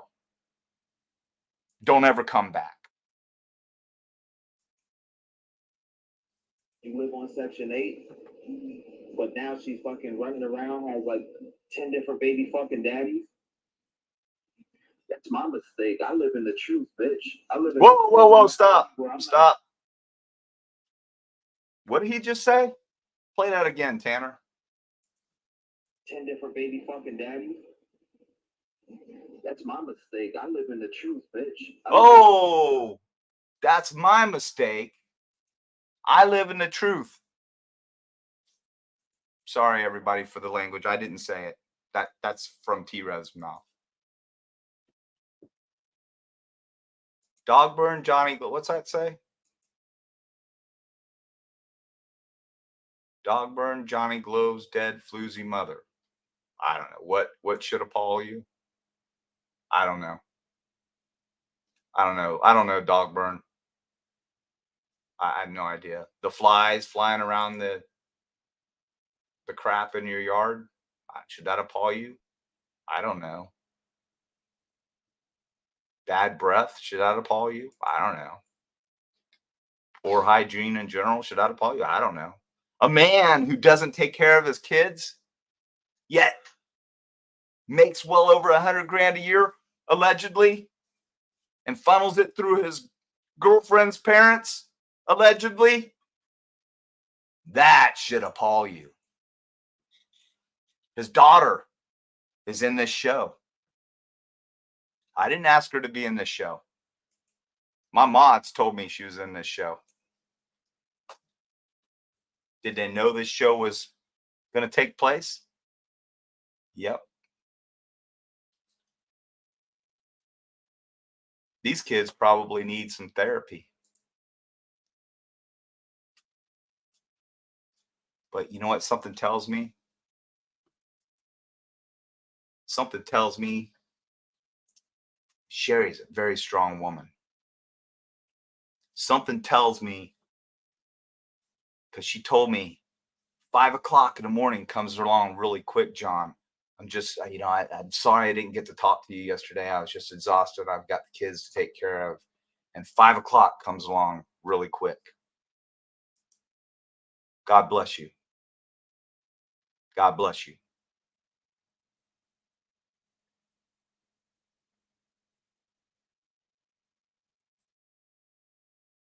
Let's finish. Listen up. A real reality where I'm not scared to talk about one aspect of my life. Whoa, stop. Sorry, I keep interrupting, but this is great stuff. I'm not scared to talk about one aspect of my life. Starting yesterday, or was it the day before? I don't know. The days are kind of running together right now. Within the week, he decides to be an open book. You know what?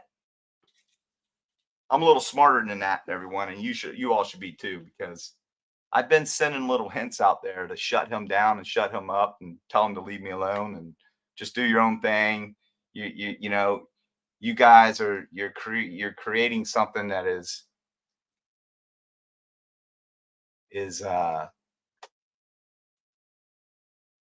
fake minors, bro. These not his real wife and kid, bro. This is fake now. T-Rev can see. Bring it on. Bring it on. NBA rookie card. Bring it on. Because I know something you don't know, pal. You think this is my first rodeo? You think this is my first investigation? Do you think that I'm that stupid?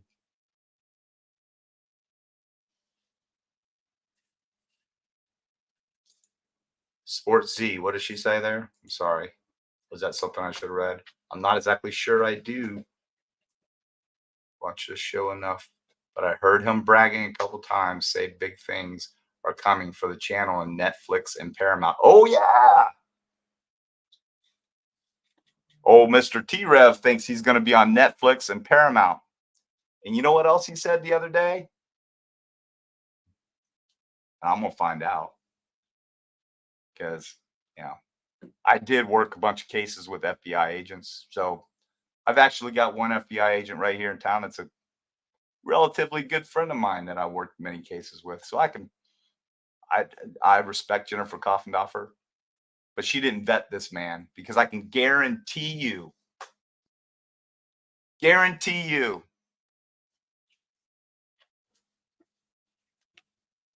she doesn't know about this. Hold on a second. Tanner. Thank you. My daughter just brought us some beverages. My daughter actually did my makeup. She did a great job. She put me a little eyeliner on, gave me some lip balm.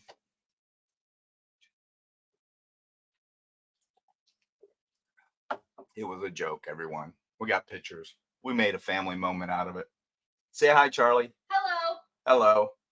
Bye, guys. Love you. Love you too. My daughter's name is Charlie. And she's wonderful.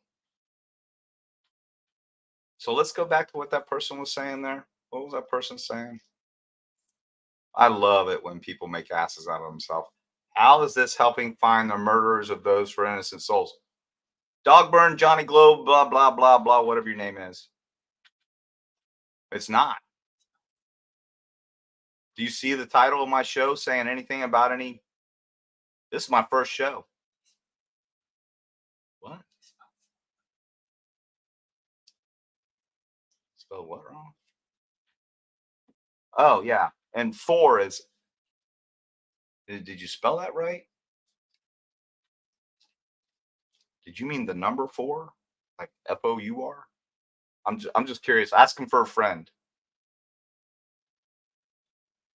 I'm the supporter of any cop that never been, never will be. Yep, there you go. Cop hater. Cop hater. Doesn't like cops. Hey, dog burn. I don't care. But I bet you when you need one, you want him there, don't you? Don't you, dog burn? Typical. I won't call you names. You just did that yourself. Epic Sonic Gamer. My name is Austin Trevor Sweet Jr., the son of T-Rev, NBA rookie card. It's not fair for you to assume that I or my sister are fake minors. You shouldn't butt into other people's problems. So that's allegedly. Again, do you think this is my first rodeo? Do ya? T-Rev. Do ya? This is the mall cop talking, T-Rev. The man who faked being a detective. The man who stole badges. You know, that guy? Do you think this is my first rodeo?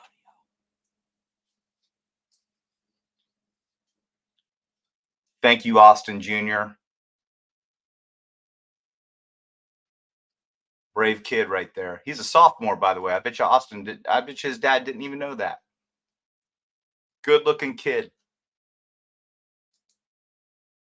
John says, don't listen to your dad's minions.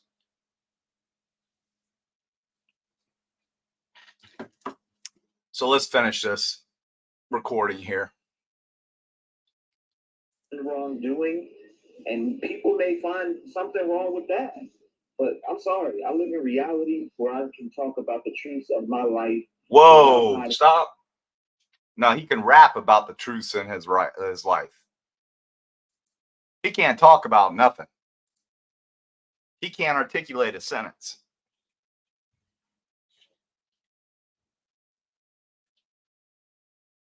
But he can rap about it. He can rap about the mother of his children, calling her a prostitute, living on Section 8 housing, while he sits in his nice air-conditioned girlfriend's parents' house, getting all these monies donated to him because he strums those sympathy and empathy strings so well.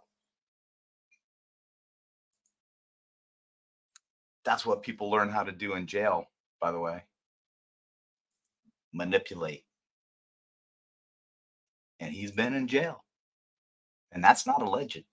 He says it himself. He's done time. People often go into jail and come out with mad skills. Mad skills. Manipulative skills. Fraudulent skills. Tactful skills. Jailbait skills. Y'all trying to dox T-Rev and ruin his monies. Show the proof that these are his real kids. Trev gang not buying this burial. Yeah, man, I've heard you. I know your voice. I remember you from the show. You talk just like that. I remember you. Ballsy. Ballsy. He's a keyboard tough guy. I remember him. Keyboard tough guy.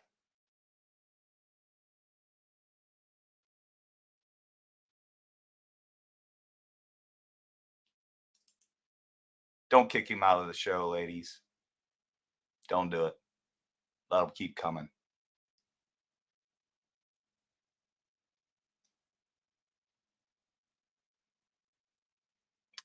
Thanks for showing my address. I got you back, baby boy. You do? I never showed your address. I don't care. I've had stuff sent to me like crazy.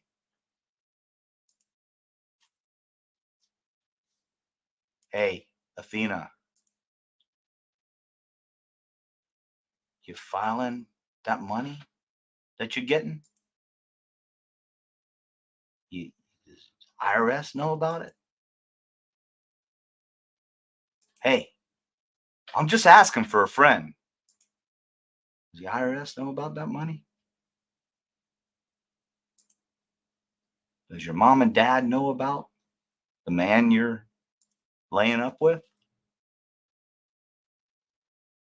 Do they know the truth?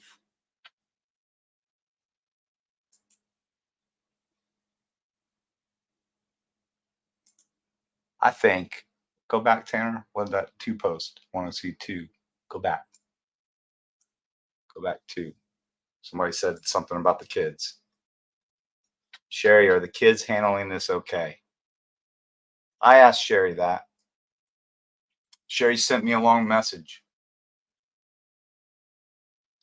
And it was a heartfelt message. The kids are scared for their mom. They're scared. Hey, Athena, the children are scared of their dad. Sure is. What's the crime? She says. Athena, comical. Yeah, you think it's comical now, Athena. You think it's comical. Hey, you better look up RICO.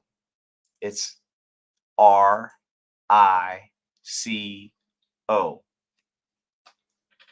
And then you better look up the guidelines.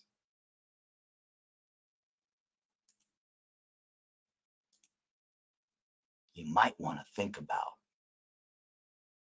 your future.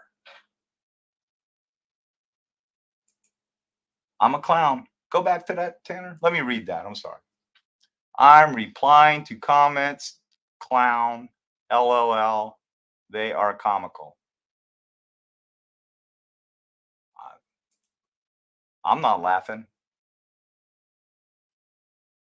Oh yeah, so much fraud going on. Oh, you admit it? Doxing is a crime. Ooh, we're gonna go there. We are gonna go there. Oh, I'm glad you brought that up, Athena. But wait, we're gonna go there. I do believe that your man spewed my entire name, my address. Well, I don't know about my address, but it was on a document. My driver's license, which, by the way, when you go even try to renew my registration, it's flagged. You know what it says? Law enforcement. And you know why you can't call and determine whether someone was in law enforcement? Because that's not how it works. You do believe? You better know for sure, Athena. I know things for sure. Don't listen to what your boyfriend. Oh, wait. Oh, wait. He says you're his wife. Are you his wife, Athena? And Athena's not your name, by the way. Everyone, her name's not Athena. That's not her real name. I doc T Rev first. Really? W. Buddy, girl, lady, whatever you are. You have no idea what you're talking about. I think you need to go back and watch his stuff.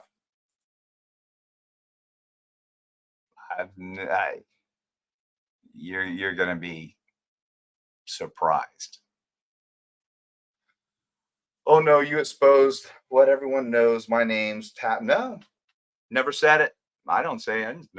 I've never said your name till now.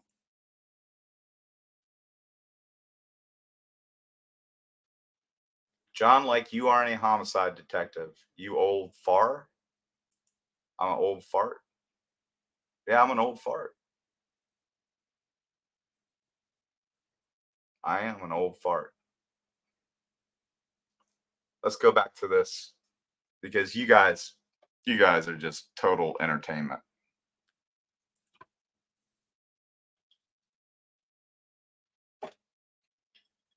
You realize this can be used in court and you just made a huge mistake. Girl? Oh, I'm sorry. You weren't talking about me. Sorry. Gianna, I'm tired. Sorry. You're right. She ain't too bright, is she? Athena, he can get a DNA test. I've never dodged one. Take that up with my husband. Sherry,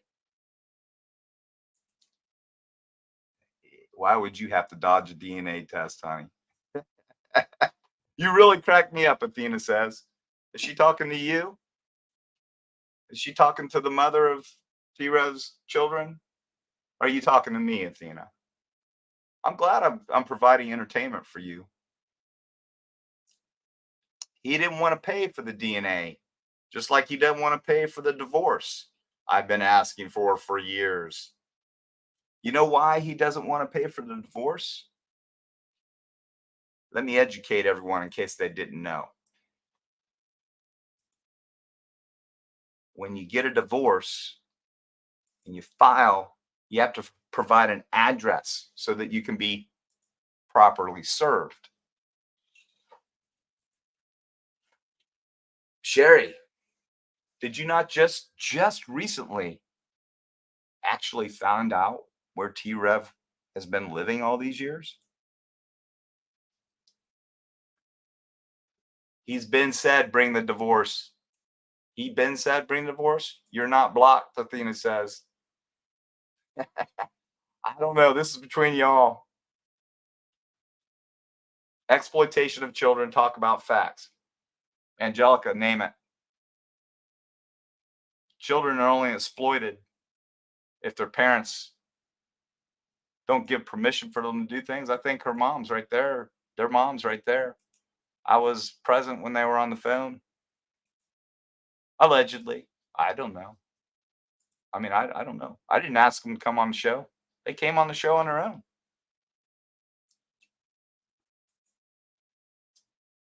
Oh, she said, go back, Tanner.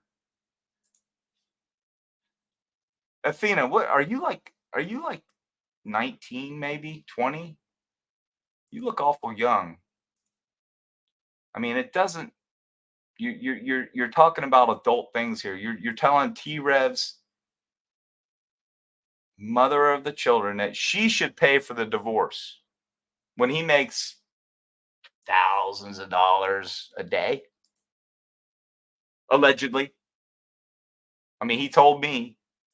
I'm telling you, that's what he told me. He made $18,000. Can't remember what month it was. I want to say February or March. Can't remember. It was when it was really hot and heavy. And he was getting all these sympathy, because he had been sick or something. And now it's grandma sick or something or died or who knows. No, I'm telling the dude who said it, clown, LMAO. Said what? All right, let's go back to the recording. You're just digging a hole, lady. You didn't exploit anything. If you scroll up, the children commented. You're absolutely right. Thank you. They have been in chat. Thank you, Krista. She'll learn the hard way, unfortunately. Jessica said, yep. She will. She's young, and it's not her fault. Because you know what? And this is my opinion, of course. She's been manipulated because you know what? This girl is also in the music industry. She's in the music industry. And what? Please seek help. You seem like a scorned woman. Drink less, come back to reality. You seem like a scorned woman? Oh, that's pretty respectful to say. Here's another one of T-Rev's minions saying that I seem like a scorned woman. Are you talking about me or are you talking about T-Rev's wife? Come back to reality, John? I'm living reality pretty well. Thank you very much, though. I'm not into no music industry. So that's not you that he's played singing? That's not you? That he's brought onto the show and he's actually got a shirt with you on it and has played your music? That's not you? You're not into Am I a Famous Singer? What does that have to do? There's a lot of people that aren't famous that are in the music industry. They're trying to make it, like T-Rev. He's not famous. In his own mind, he's famous, but he's not famous. Athena, a little slow eye. That was a joke. We all know what industry you're in. Spreading the clams. Ow. All right. Come on, guys. I don't condone that kind of talk, and I'm sorry I even read it. Please don't do that on the show, guys. Please just have a little class. I get it. I know we're all hot-headed right now and a little disgusted. Let's see. Rob H says, isn't T-Rev basically exploiting the Idaho 4 victims and doing so for money? Shouldn't that be called bloody money? Pardon the pun. Absolutely. But you know what the sad thing is? There's so much more. There's so much more that you don't know. TikTok John, your channel is being reported. Okay, report me. This is episode 1 of 1. Your channel done. I'll just create another one then. Thank you, though. I appreciate you. I have no bad karma, honey. I have wronged no one LBS, nor will I engage with random people on YouTube. Well, you are. You're a walking contradiction. You're engaging with people on YouTube right now. What are you doing? The reality is you showed my... Well, no, you're wrong.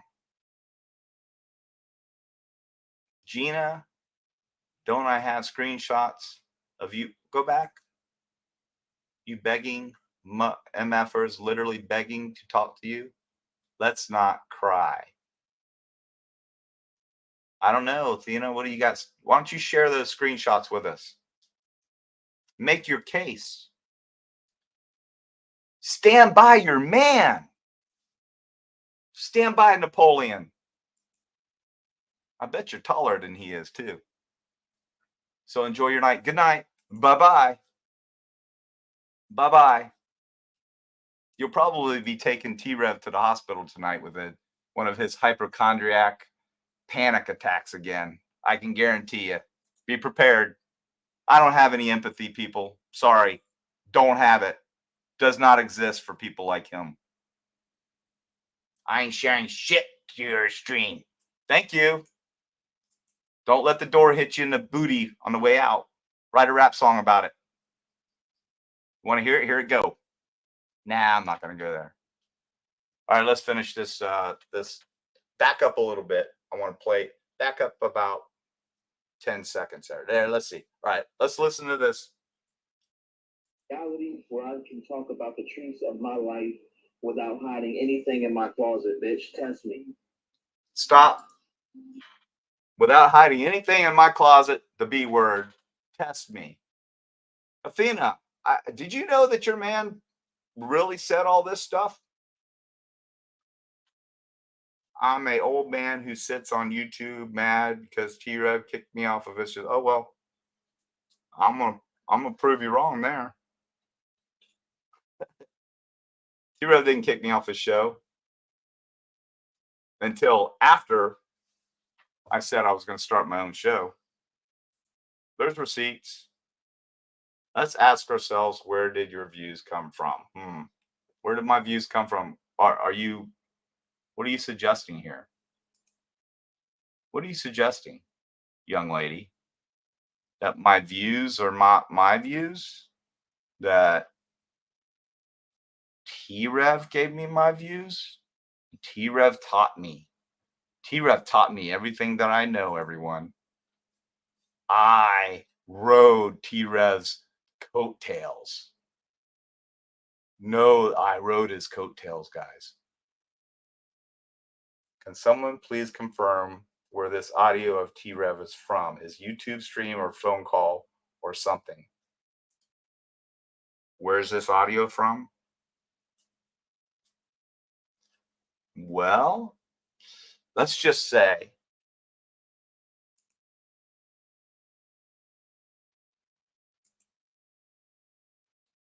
he tactfully did it where he thought I couldn't hear it. But guess what? Do you know what a mole or moles are? I have many. I have many moles out there. Because you know what? People actually liked me, even though I was a cop. People did like me. They respected what I was saying. They believed in what I said. They thought that I was better than being on that thug show.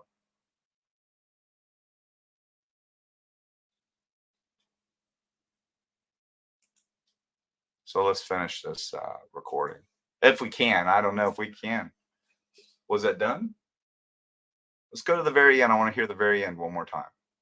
Right there. Let's hear that one more time. My life without hiding anything in my closet, bitch. Test me.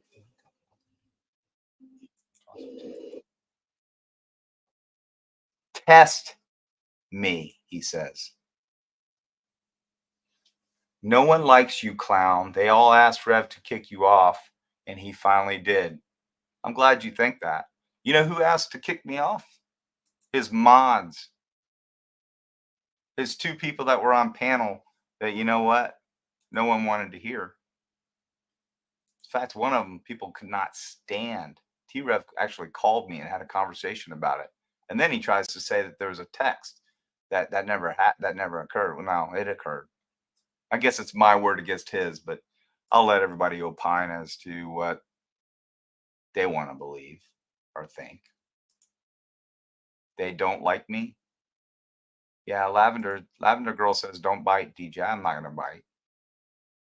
This young lady's got a lot to learn. She's gonna learn the hard way, because I promise you, those two won't be together much longer. Gianna G, I knew you were the mole, and we sniffed you out. You fell hook, line, and sinker. Gianna was the mole? No, You know what? Gianna wasn't. Well, I would tell you if she was the mole. Gianna wasn't the mole.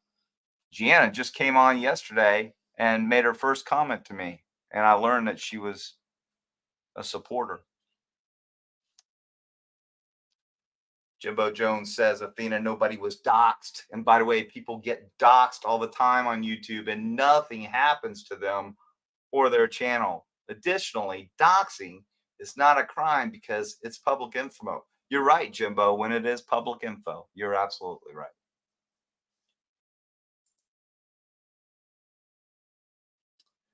He lets the crazies come up with conspiracies against the Idaho Fort. You're absolutely right, Lisa. He did that a lot until one day I told him, you know what, T-Rev, you need to go in a different direction. You need to be different than all the rest. Oh, here we go. Now I'm a convicted felon and wife beater, Paige says.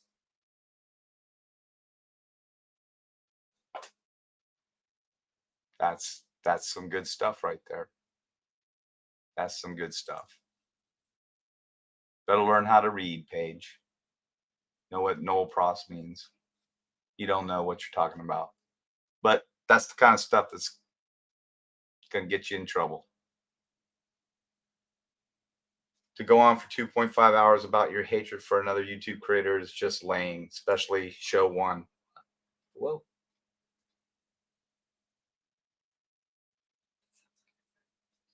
Was that a threat? Knock, knock. Tomorrow at your door? Tomorrow? You coming for me, Amanda? You coming? Bad boy, what you gonna do?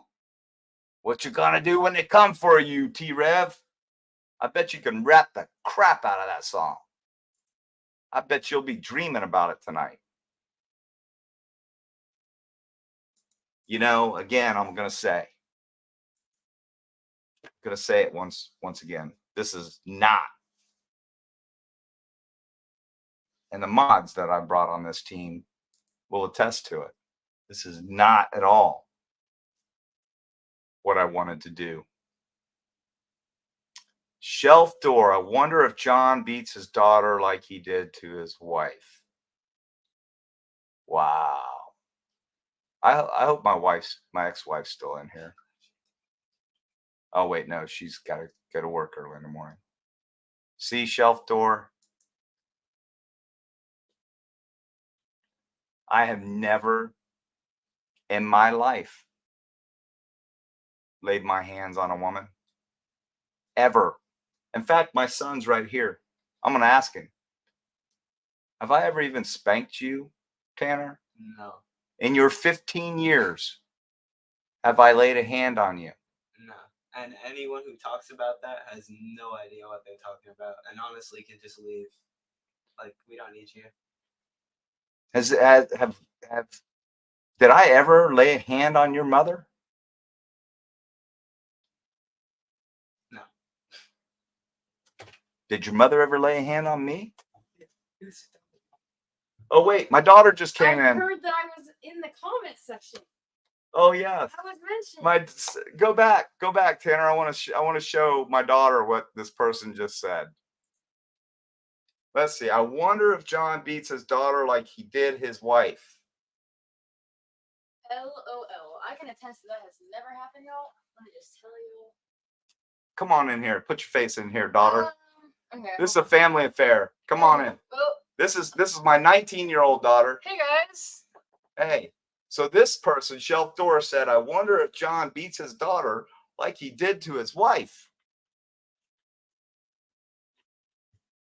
Would you like to respond, honey? This is totally spontaneous, everyone. I'm trying to figure out how to respond. This is obviously not. First of all, Hold on. Let's get do it. Oh. Okay. I guess you just proved me wrong. I just brought them water too, guys. That's crazy. Thank you. I'll beat you later. Okay. Go to bed. Uh-huh. Go to bed, honey. Uh-huh. Beat you later. Call your mom. Tell her I'm gonna come beat her too. Oh yeah, I'll tell her. Bye, y'all. Love you. Bye. Yes, Sonolia. That's We That's- sound scared of Phantom. We really do. Oh wait, go back. Look, go back. He's gonna beat their butts if they tell the truth. Yep. Yeah, you know what, Phantom, you, you need to check back into reality, buddy. I've never spanked my kids. You know, the only kid that I ever had to spank was my second born, and that was once. So you guys are unbelievable. Yeah, they are. They're very much. Detective John, the majority of us are here. Of us here are subscribed to your channel and came here for you to live stream. The people that just came here the last 20 to 30 minutes are just trying to derail your success. You know what, Jay Greer? I'm not. I'm humble. There is no success. I'm just going to try to build this thing and create a show that everyone can come to. And you know what? I don't care what you say, what your beliefs are, as long as we can have a discussion and a debate, and it's a healthy debate without being nasty, I'll welcome it. And you always hear me say, bring it, bring it, don't sing it, bring it. If you got something to say, if you're one of those creators that insults my country, my justice system, my law enforcement, my government, our way of life, and you're not even an American, I'm going to challenge you to come on to my show. Let's discuss it. I'm a proud American. I don't buy into that crap. You know what's really sad is these people are like actually full-grown adults with responsibility, and they're pulling teenage drama. Did you hear my 15-year-old son? Repeat that, 15-year-old son of mine. I said these people are actual adults with actual adult responsibility, and they're bringing up teenage drama. These people are actual adults with actual adult responsibilities, and they're bringing up teenage drama. I'm not bringing up teenage drama, am I, son? I'm talking about a man who's done horrible things to my dad in the past couple days, all because he was scared that my dad was going to start his own show. Hey, I didn't tell him to say that. I didn't tell him to say that. Actually, he was with his mother until yesterday. This is my time to have him. We got 50-50. So he's sending me messages. You can confirm. Oh, yep. Okay. All right. Oh my gosh. What does that say? No, don't hide that. John beats his kids because they wrote me asking all they want for Christmas is their daddy to stop being abusive. That's somebody being funny. Yeah, no, it's funny. That is funny. Thank you, Santa. I'll leave your milk and cookies for that comment. Are you lactose intolerant? I'll leave you 2 glasses of milk.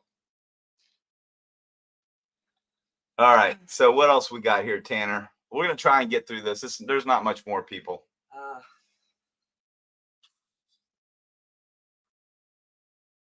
I gotta buy my son something he wants for this help.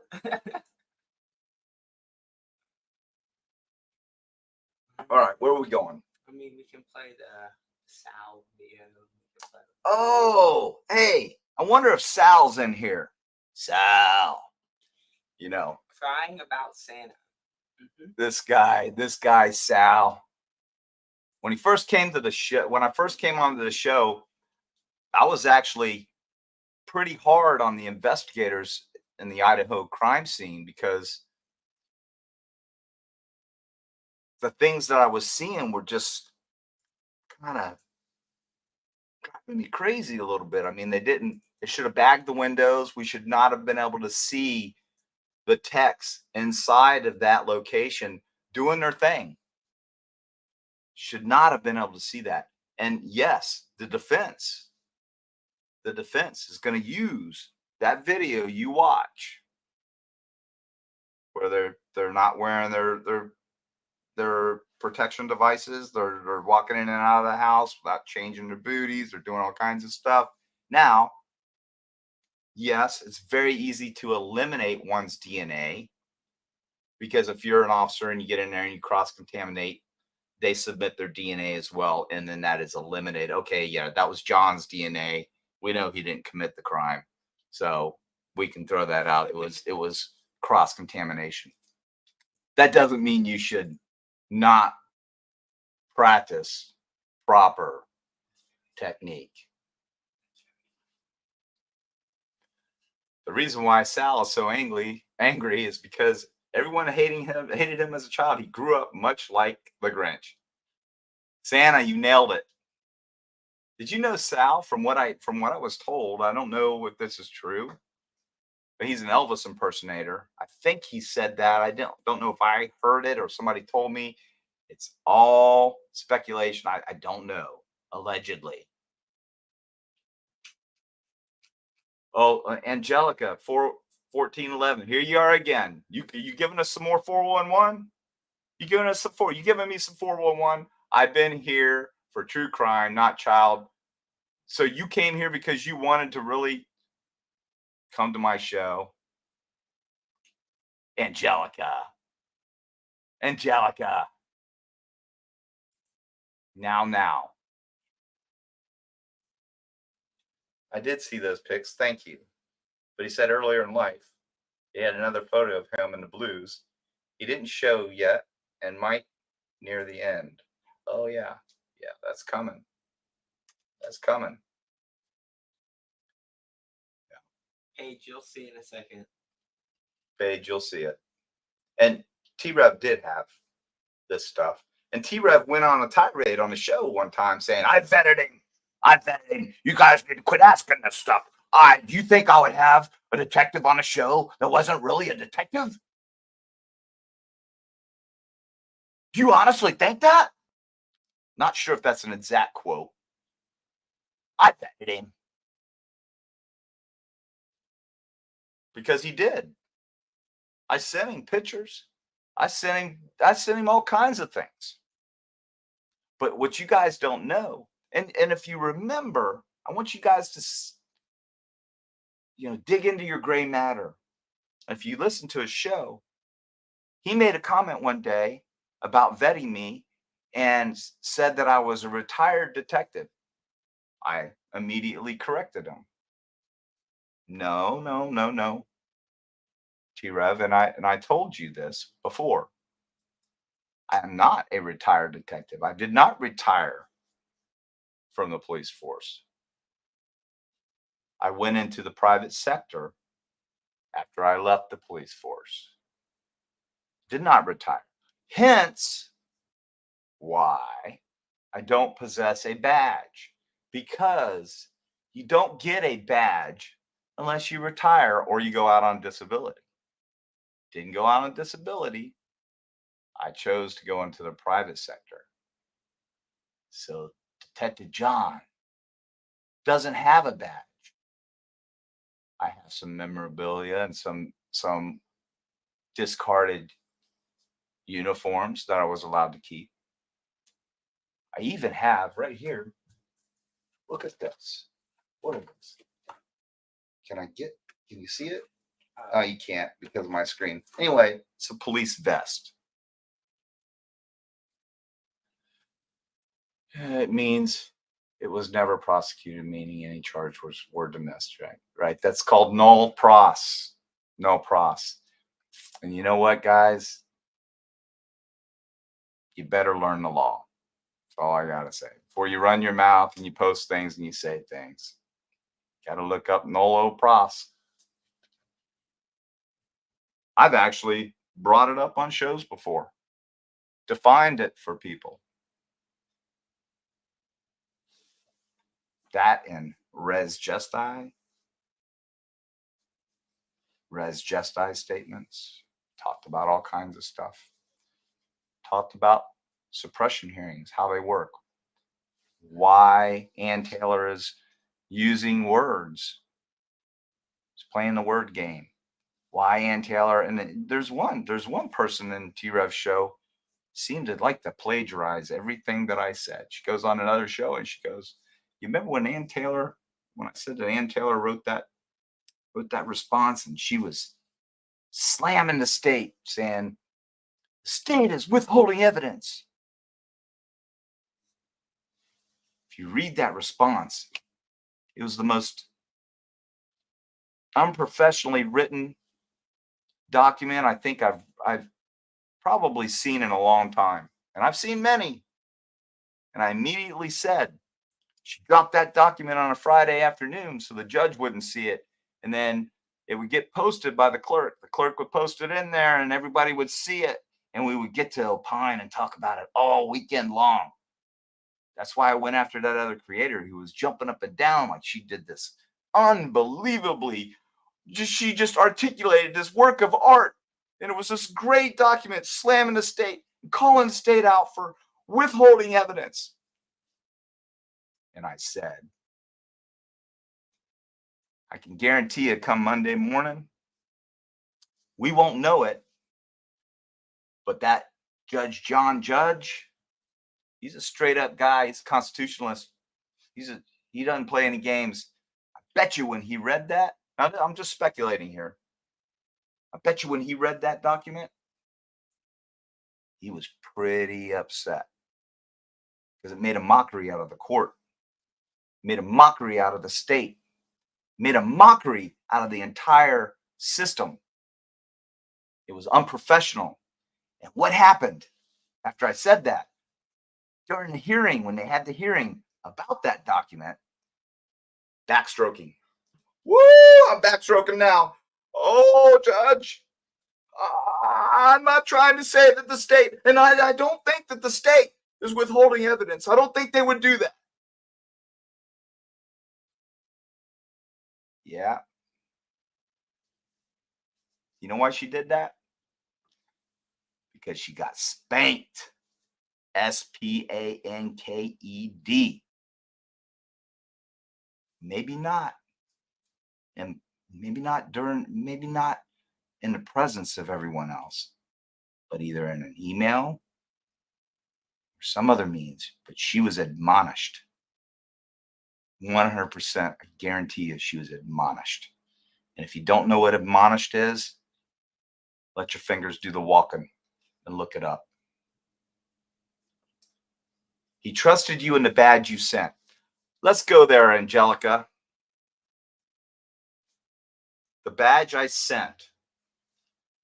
The badge I sent, and the reason why I sent it was because Christopher, aka Mr. Keyboard Tough Guy Chris, who said he would give $5,000 if I produced a badge and wanted to see my badge number. And I said, I don't remember if I said it then or at some other point. I don't remember. I don't recall exactly when, but I was pretty stern on saying detectives don't have badge numbers. So therefore, I couldn't give you a badge number, even if I had one. But what I did was I snapshotted a detective badge and I sent it in to show gold badges don't have numbers.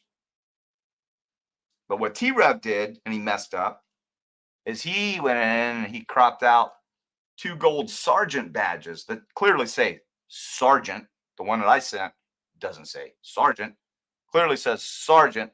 And then let you guys, I don't know how, and this is what's going to cost T-Rev a lot, is when he said that I stole 2 badges off of the desk of 2 sergeant brothers at the police department that got promoted at the same time. Yep, I've got that too. Got that recording. His ass is grass, and I'm the lawnmower. This is very sad from every angle to the person involved. On a personal note, I really thought this was going to be an informative crime channel. Disappointed, to say the least. Dog, listen, it's going to be. If you started in the beginning of the show, and I'm sorry you missed it, This is not the direction I want to go. This is not the direction I'm going to go. This is a man who has been brutally attacked and lied about in front of my children. I've been called a wife beater and a convicted felon. I'm telling you, someone's going to pay. And you're damn right, Angelica.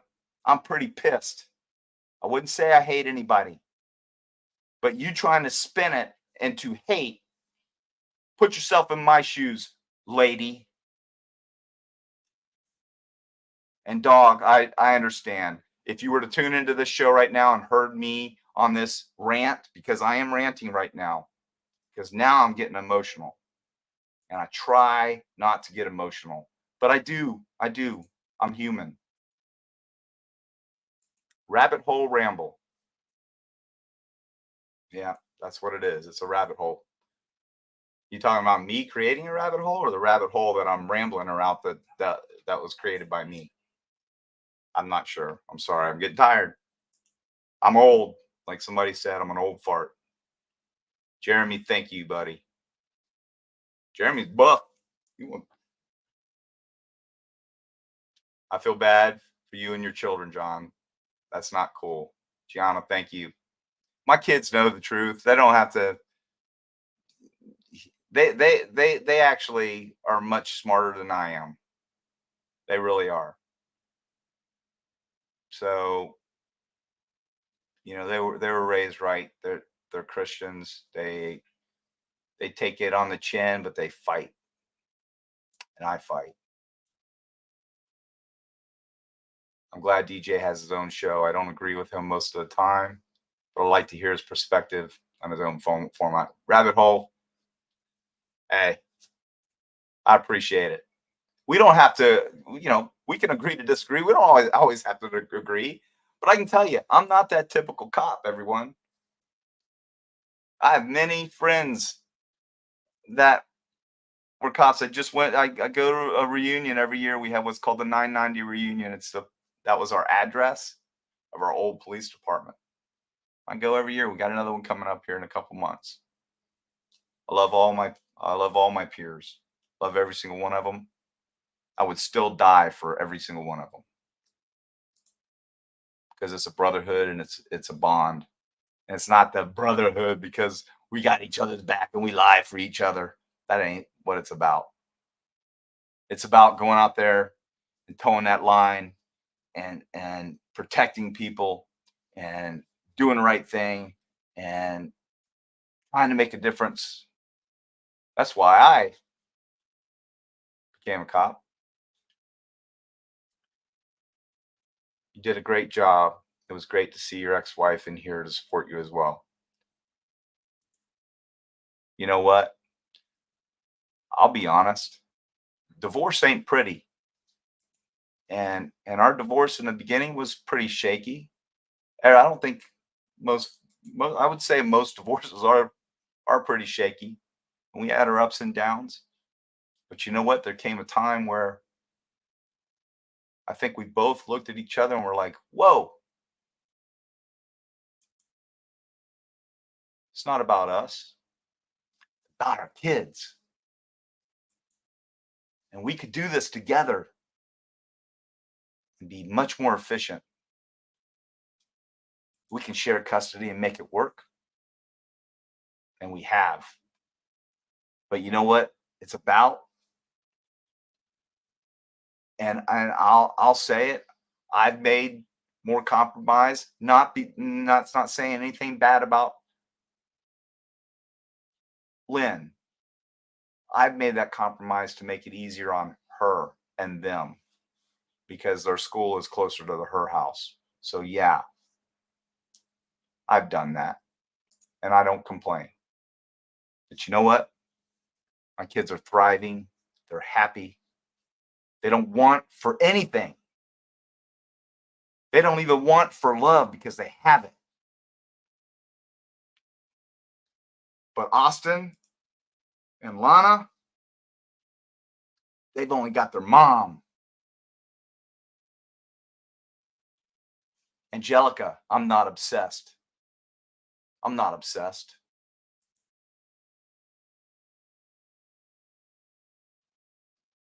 I'm trying to right a wrong here. And it's not over. There's another wrong that's going to be righted.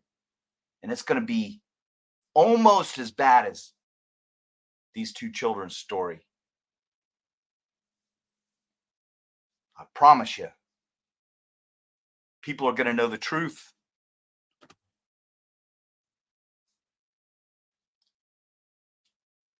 Dog, thank you, man. Thank you. And that's a beautiful dog. If that's your dog, that is a beautiful Shep. Absolutely beautiful dog. I've been bit by one of those right in the buttocks. Taking somebody down, didn't release them, didn't pull them, didn't follow command, bit me right in the butt. And he had silver canines, caps on his teeth. Didn't feel good. Charlie, this is my daughter, everyone. This is my daughter, my beautiful, lovely daughter. And she is, man, I can't even begin to tell you how much I love this child and what a good-hearted person she is. Go back to that. Go back. I didn't read it because I was running my mouth. You read it. You read it, Tanner. At the end of the day, we all just truly want the best for everyone, even if between a rock and a hard place. I love my parents. They are truly and absolutely the best. That is 100% true. Parents are the greatest. Yep. Yep. Christians don't act this way. Really? So the Bible says turn the other cheek? What does the Bible say, Angelica? What does the Bible say? 411. Please let me know.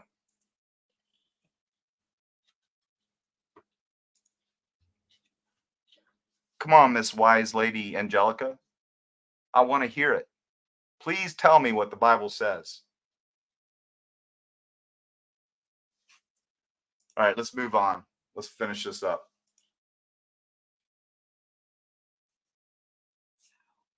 Okay, here's Sal. We got to cover Mr. Sal. Oh, what I was going to say, when I was first on the show, Sal got on, I was criticizing the crime scene tech, and he goes, "This guy ain't no cop. What cop would say what he's saying? This ain't no MFing cop." What, I'm not a cop because I gave an opinion on some poor police practices that I was witnessing that, you mark my words, are going to come back and bite them because they didn't cover the windows from the outside and stop the cameras from seeing the process. That's going to help the defense, I can promise you. You watch. They're gonna hound on it. Mark my words, everyone. They're gonna hound on what they saw on that video. So Sal, yeah, once again, running that gator out of pure nasty speculation, uneducated speculation.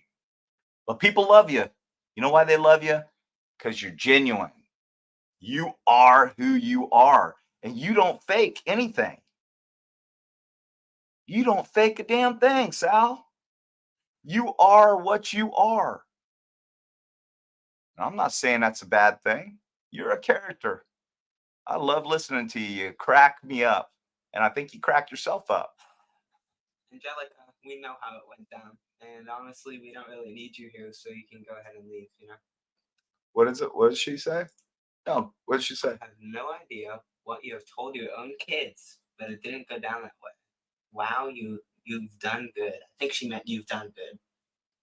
I don't know what I've told my kids. No, don't kick her out. Don't kick her out, because I'm going to impeach her testimony here. You tell me what went down, Angelica, since you know everything. You know about the phone calls? You were there when I talked to T-Rev. You know about that? Sports Z, your family support and ex's support shows the kind of man you are. But you know what, Sports? People are going to say they were planted. They're going to say that I orchestrated all that. I planned it. I went to Walmart and picked them up and paid them and brought them here. That's what they're going to say.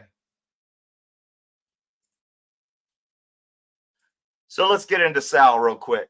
This will be brief, everyone, because he doesn't, he's like that thing that I get on the bottom of my shoe sometimes when I walk around in the yard.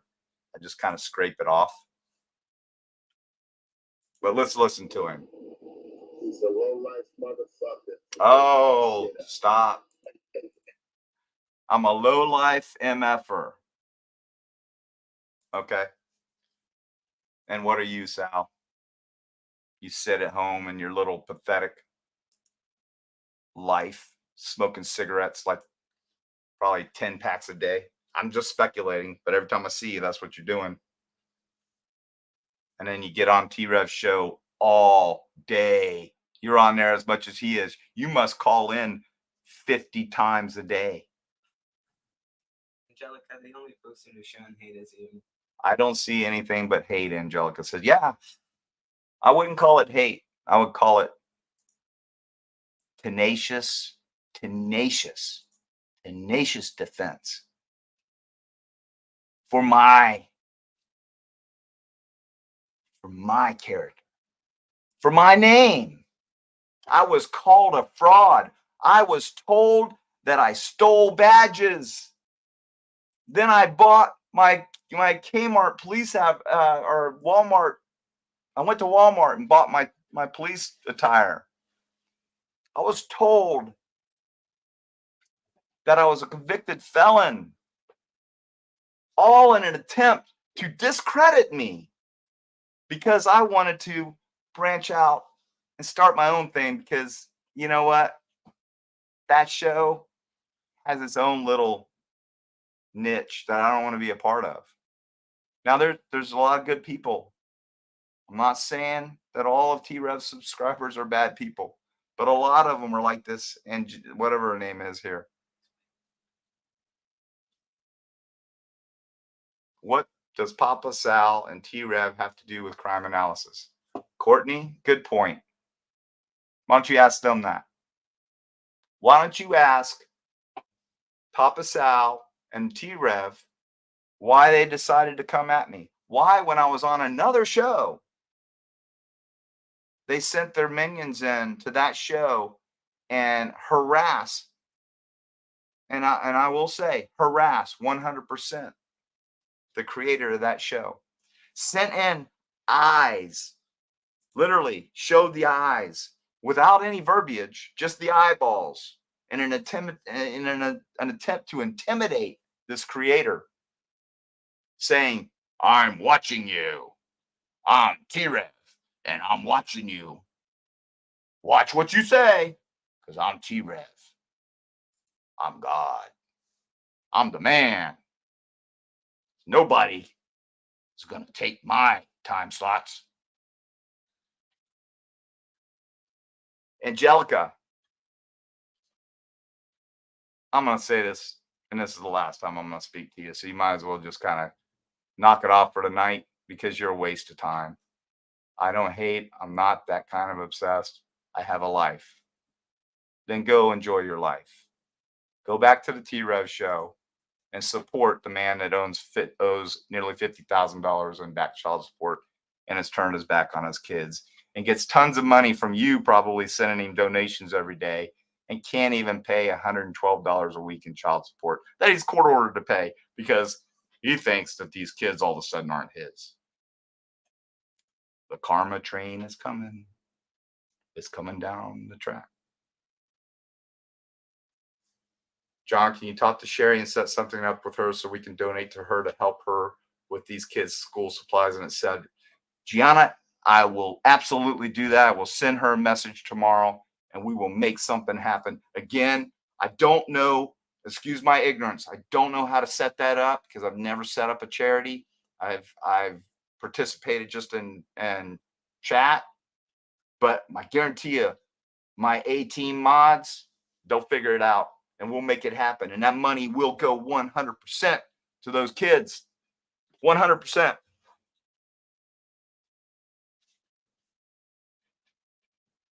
I'm sure they aren't there with your girlfriend all the time. Oh, well, Tanner? No, she's been there for half my life. You know, she's like another mom to me, Angelica. So I mean, I don't know why you're butting into like someone else's life. The only reason we're talking about this on this podcast, and this will probably be one of the last, if not the last times that it's not about true crime. You say you have a life, you know. I'm sure you have other things that are better to do than trying to butt in. So yeah. Yeah, my girlfriend has been with me for 9 years. We actually went to high school together, and we rekindled at a reunion event, a dance event. It was called. I used to be a bouncer at a club called 701 South when it was a Daytona club when Spring Break was here. MTV was there, and we used to have a thing called Sunday Bloody Sunday. We would dance, and now we have Sunday Bloody Sunday reunions, and we're about to have another one next weekend, as a matter of fact. And we met, about 10 years ago, rekindled from high school. She was a brainiac. I was a jock. I really didn't talk to her too much. She's beautiful. She's half Japanese. Her mom's Japanese. Her dad was in the military. Her dad actually took a car all the way to Japan and taught her mom how to drive, and then brought that car back on a boat. And we have the car now in our garage. It's a 51 Buick. But anyway. So, Angelica, good night. All right, so let's play the rest of Sal. To fucking question you about it, or call you a fucking liar, this motherfucker. Oh man, gee, I never liked that guy. Like in Scarface. Stop. Oh man, T.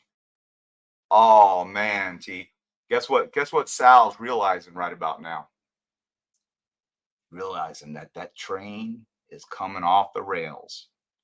That this is going to get really bad for T-Rev. Because T-Rev stepped on his you-know-what. And he messed with the wrong cat. Messed with the wrong guy. Messed with the wrong man. Sal knows it. Sal's no idiot. He's street smart. He's been around. He knows, man, I'm about to lose my avenue of all my friends that I talk to every day. I'm going to lose a bunch of them. That's what I'm going to do. I actually need to be careful because I think that he's a little unhinged. But, you need to know I'm a trained individual. So please don't. Since they doxed me and posted my address and everything, y'all need to know that, yeah, it wouldn't be good. Would not be good. So please don't entertain anything because I would just hate to have to defend myself. Lavender Girl, aka Mama K, Angel Girls 1980, fancy seeing you here. Funny John calls his Meemaw too. Yeah. Yep. That's my Meemaw. My Meemaw is Meemaw. Yep. Lavender Girl is Angelica 1980 because she can't do anything else. She can't use the other one. Ray, you're going to have to go back and watch the beginning of the show, buddy. I'm doing the best I can to kind of lay it out. But it's pretty deep. But we're going to move on. And John, T-Rev gave you Stormy. T-Rev gave me a spot. I don't understand. I didn't ask for a spot. I was a guest on his show. He made that quite clear. Go back, Tanner, please. He made that quite clear when someone said that this is the Detective John show. I think it was actually Stevie Irwin or somebody. Who's Stevie? I love him. He's funny as hell. He's kind of a jokester. He's a bit of an antagonist, but I get it. He's trying to have fun. But he was right. He was right about Angel Girl 1980. And I missed it.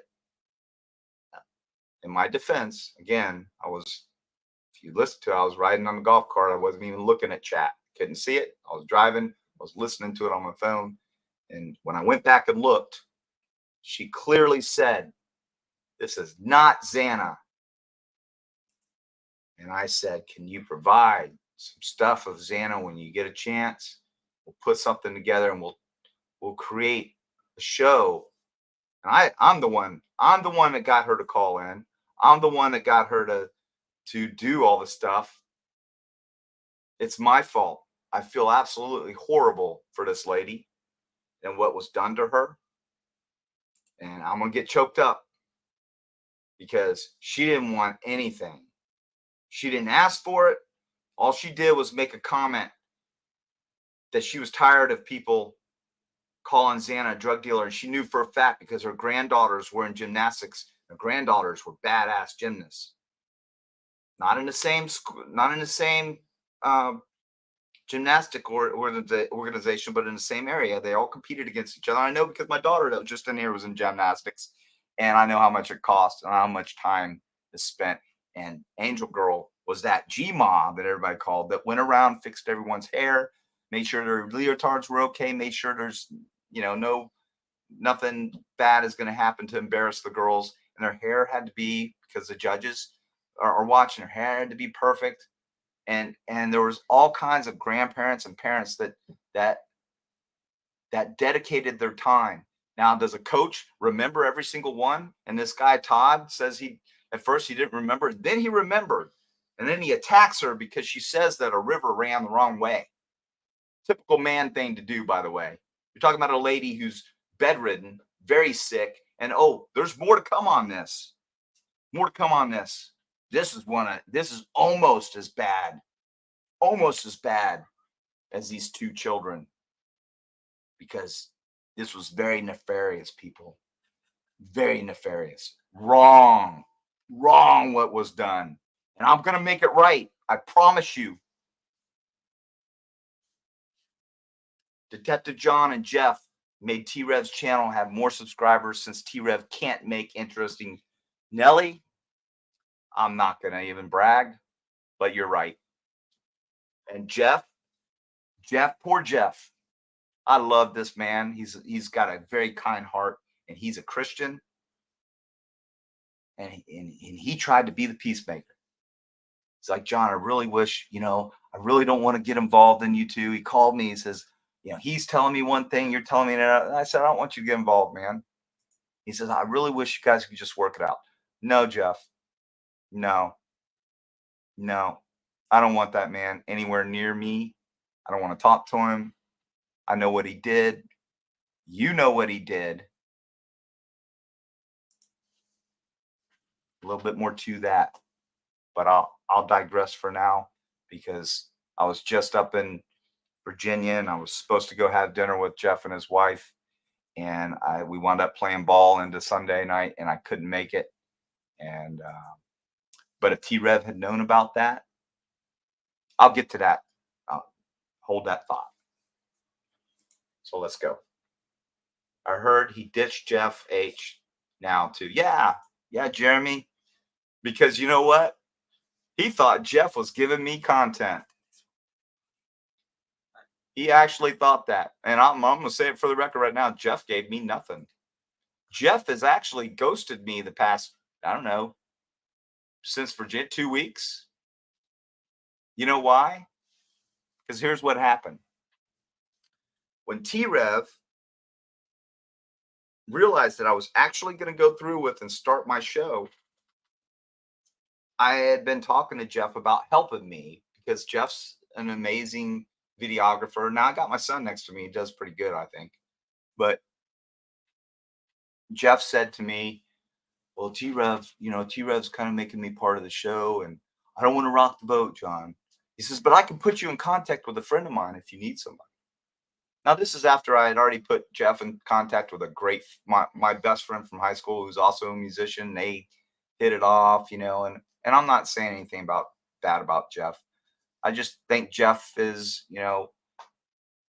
he's an opportunist, just like anybody else. He's got a show. T-Rev's got 33,500 subscribers, and he's going to make Jeff an integral part of his show. And T-Rev threw him a bone, and then T-Rev in a show said, "So Jeff, you going to go over to Detective John now?" Because somebody said, "Oh, I heard that Jeff was going to Detective John." Yeah, ask Jeff that now. I stopped watching T-Rev shows since Colin's calling, and I realized T-Rev was a fraud. Yeah, you're right, Jimbo. A lot of people did, including myself. Jeff is the guy that created. He's a great videographer. If you see the video out right now, where he takes and he and I were talking about this, and this is why we did it. He and I were talking on the phone, and I said, Jeff, take that video, snatch you a 2015 white Elantra, and superimpose it. I know you can do it. Superimpose it on top of that one, and that's what he did. And what a compelling video that turned out to be, and everyone is using it. I'm not taking credit for it. I'm just telling you it was my idea. Jeff just had the skill to do it. I don't have that skill. But moving on. So let's play Papa Sal here. And Guys hanging from the helicopter. oh wait, back that up a second. Listen to this, everyone. This is gonna cost somebody their show. I never liked that guy. Like in Scarface, when the guy's hanging from the helicopter. I never liked that fucking guy. Never liked him. Same here.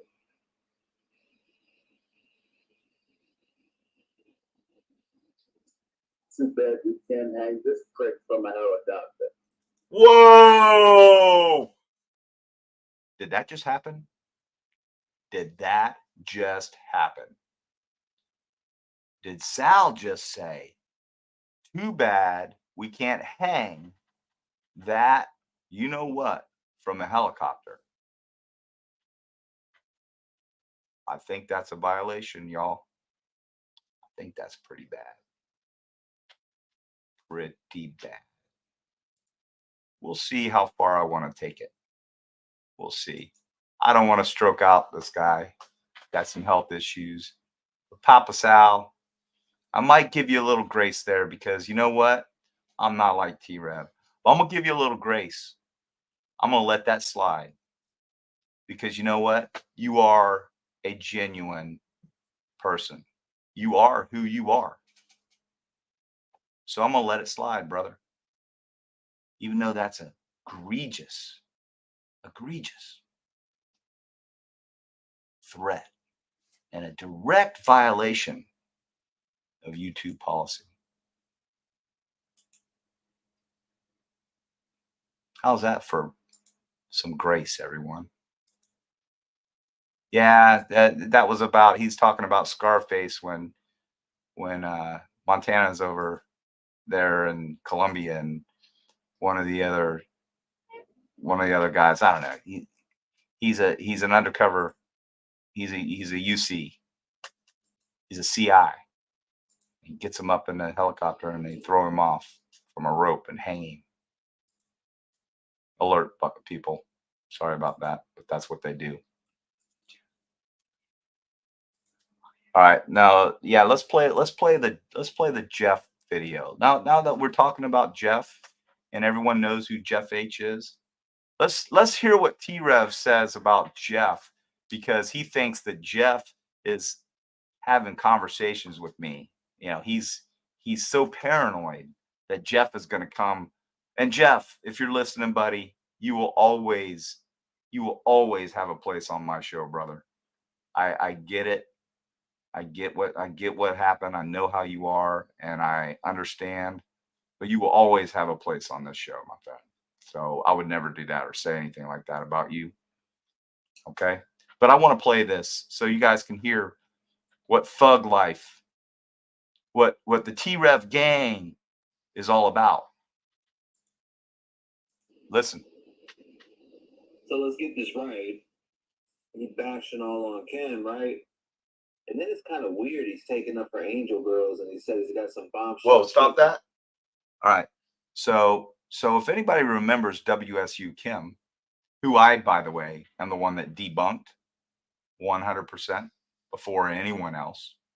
Yet you have a true crime, so-called, I don't know what you call this person who just said, "Oh, this was just last week or Monday, I think. I'm officially saying that I debunked WSU Kim. She's a liar." I debunked WSU Kim months ago when WSU Kim said, "Oh, there were 5 people in there And I said, so name the five. Name me one of the five. Well, one of them was a, and I'm paraphrasing here, but she said one of them was a plumber from the university that had a wrench that hit Ethan over the head with it and knocked him out. And I said, this woman's clearly constructing her answers because I'm asking questions that are kind of stumping her. She says, I said, well, so let me get this straight. So someone's going to come to a house planning on committing a homicide, let alone 4 homicides, and they're going to bring a pipe wrench. This conversation is over. And I said to her, I didn't say that, but I said, you know what, Kim? She said, yeah. I said, you can put your head down tonight and you can go to sleep. Because for the record, I do believe that WSU Kim is the mother of some students at WSU. I think that she just kind of lost her mind, in my opinion, when all this stuff was going on. And, she knew her kids were close to it. So I think that she has a little bit of a mental, this is my opinion, of course. I'm not a doctor. I did do intake for what's called Florida Baker Acts at hospitals sometimes, though, when people came in under mental health evals. But hey, my opinion is she had a little bit of an issue and she became a little obsessed and she just started letting her mind wander. And she needed somebody to vent to. And her own daughter, to her own admission, won't talk to her. But I debunked her. Yet, all these shows continued to allow her to come on and spew these absolute lies. I digress. Let's go on. Some bombshell shit coming.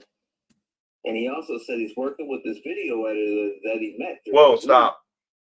So I said in my, I don't know if I typed it, said it, I don't know, I don't remember. But I was talking about how I debunked her and these people are still allowing her on the show. And then I start talking about, oh, this tells you right there, he's on my stuff every day. He's so worried. He's sending his main minion, Hollis, in every single day.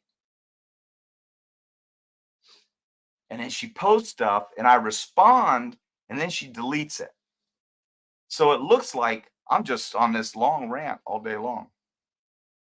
She posts it, I respond, and then she ghosts me. Like it never, like I'm just talking. So I said, we're going to right or wrong. This is when Angel Girl 1980 comes in. So we're going to right or wrong. T-Rez losing his mind now.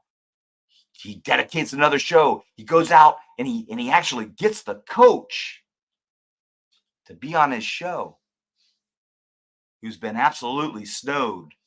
And Todd, buddy, you better email me. You better email me because I'm telling you right now, you messed up. You messed up, buddy. And it's Detective John 68@gmail.com. And I'll tell you how bad you messed up. Because you might want to walk back what you've done. You might want to issue an apology for what you've done. Because you know what you violated, buddy. Your gem's going to be at stake, buddy. Because I know the bylaws and the guidelines. I've looked them up, and you've done an egregious thing here, buddy. You're in a lot of trouble, allegedly. But you better email me, detectivejohn68@gmail.com, and maybe I'll work it out with you.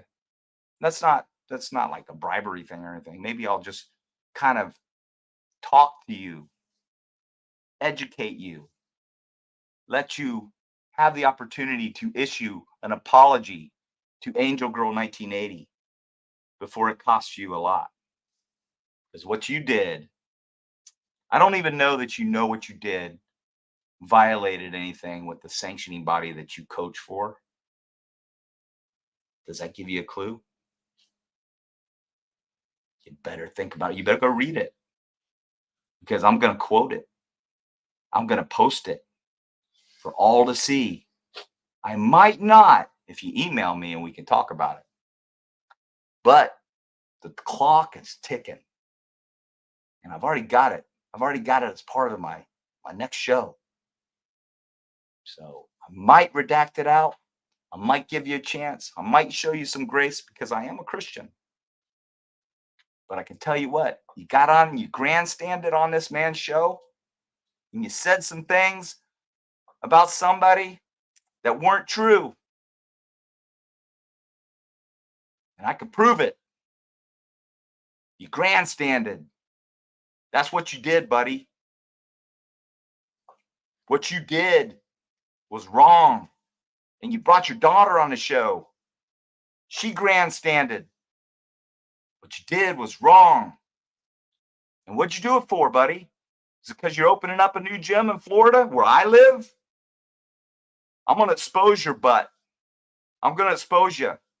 You better email me, because I'm telling you right now, I'm almost as upset about what you did as what T-Rev has done to these two kids of his that he alleges aren't his, 13 and 14-year-old boys and girls. Okay, I'm almost done, guys.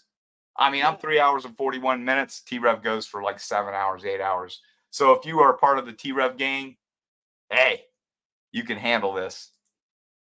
Weird. I find out Jeff's talking to him. I'm gonna smoke Jeff's ass. Whoa! Stop the cat. What did he just say? What did he just say? Back that up, Tanner. If I find out. Weird. I find out Jeff's talking to him. I'm gonna smoke Jeff's ass. Whoa! He's gonna smoke. Hey, pull that picture up of T-Rev again.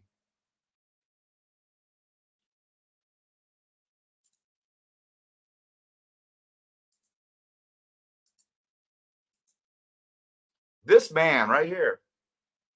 This guy.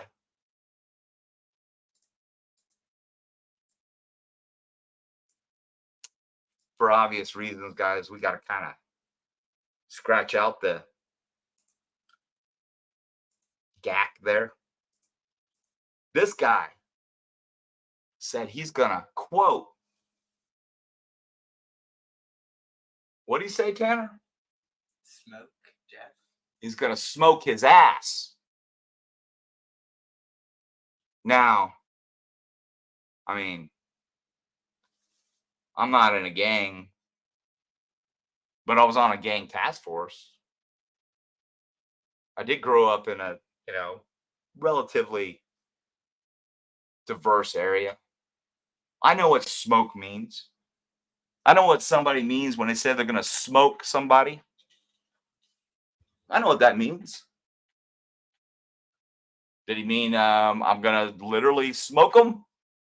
Like roll them up and smoke them like a doobie? Or did he mean he was going to smoke him as in unalive him? Or he's going to kick him off the show? Smoke him that way? What did that mean? I'm going to be honest. I think what he meant was he was just going to smoke him out of the show. But, he kind of says that, but it doesn't matter. So I'm going to let it all play out. But I'm going to tell you what somebody else would do. They would just stop it right there. They would stop it right there and just say, smoke them. And imply that the unalive is what he meant. But I'm going to play the whole thing because I do the right thing. But T-Rev, if this was me, he would have redacted the end of this statement. I promise you. But this is what he actually says. Here. I find out Jeff's talking to him. I'm gonna smoke Jeff's ass the fuck out of here too. Sorry, Jeff. If it's true and I find out. So, what did he mean? Most of us will opine that have any kind of intellect. he meant he was going to kick him out of the show if he talked to me. So if Jeff, if you're listening, I'm sorry, buddy, because I saw right about then, and around then people are going, why is Jeff on here giving T-Rev money and asking him if he's been blocked and blah, blah, blah. He answered you when you gave him like $20. It was 10 or $20, I can't remember, to get his attention. You gave him $20. Are you trying to buy his friendship? Is that what you're doing, Jeff? I hope not, man, because if that's what you're doing, I kind of lost respect for you, brother, and I love you. Don't do that. Don't let this man do that to you. Don't let him be that guy that treats a woman like that and then treats her like dirt and makes her beg for him to come back. Because that's what allegedly he did to his wife. And he did it to his kids too, allegedly. But I'll let them speak because we're going to make that right. So let's finish it. Let's move on. We'll move on from Jeff.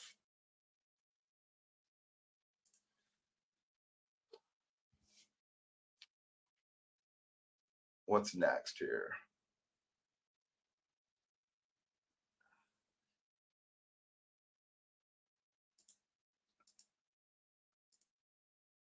Here we go. Here's where it gets good, everyone. This is the good stuff. This is the good stuff. Hey, T-Rev.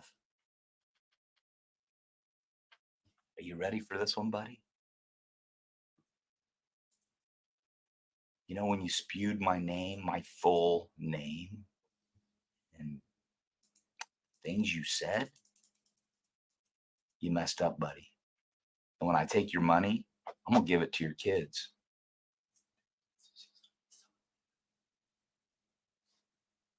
Now, what is this? Let's see. This is the text message he's always talking about.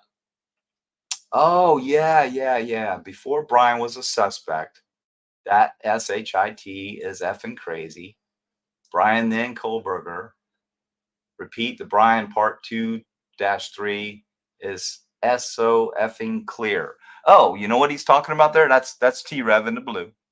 He's talking about a spirit box.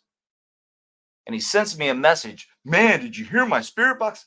I'm like, I don't listen to that stuff, dude. Don't like it. Don't listen to it. You do your thing. I don't care, but don't bring me into that. And that's basically what I'm saying here. And he actually posted this. This is what he posted. Pretty stupid, in my opinion. Kind of contradicts what he's trying to say. Because he's trying to say that I actually said that I believed in the spirit box. Because I said that, yeah, I've been there. I started to tell a story earlier when I've been there and I've kept mouths moist and I could feel the souls almost leave their bodies when they took their last breaths. Because my Meemaw had me sitting there doing that. And you know what the irony is? When my Meemaw was in hospice and I was whispering in her ear, I had one of those cotton foam, or it's a stick with a piece of foam on the end that actually had spearmint in it. And I was keeping her mouth moist. And I was telling her, do you remember when you taught me how to do this? And now I'm doing it for you. As she took her last breath.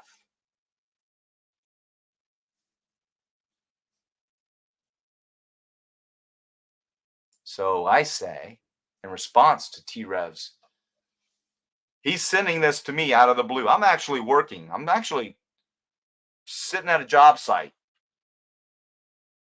Yeah, I said, yeah, can you bring it up a little bit? I can't see it. My eyes are too bad. Yeah, it is, but I got to stay away from that, bro.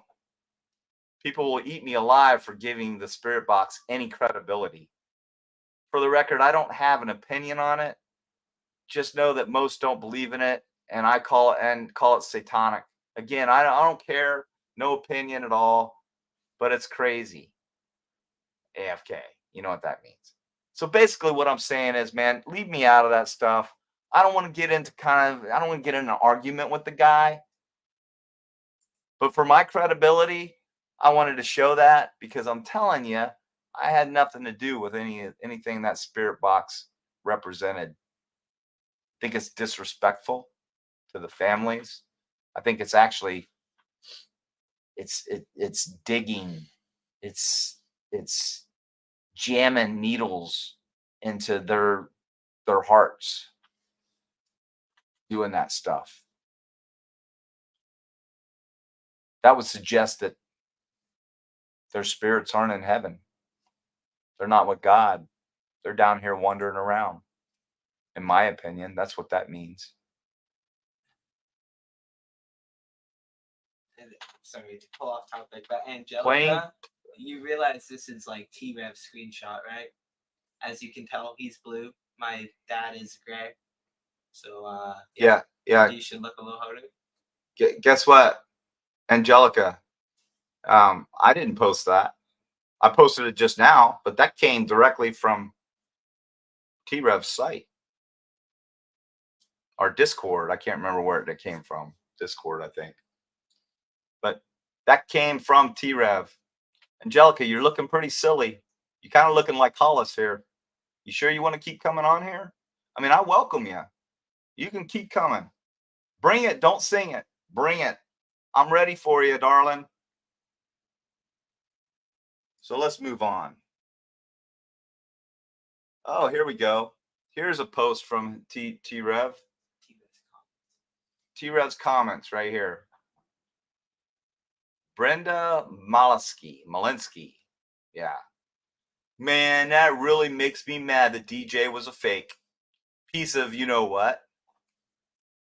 I so sorry that these people do this stupid stuff.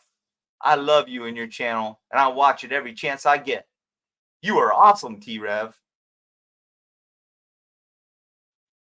Hey, Brenda, do you still feel that way? Let's read this. He thought I didn't have these text messages. When did I say? This is right after he sent that screenshot, by the way, Angelica. So yeah, this is right after he sent that screenshot. He thought I didn't have these text messages. Where did I ever say I didn't think you had any text messages? I got your text messages. You got my text. Is there something that I'm supposed to be fearing? Please, T-Rev, post more.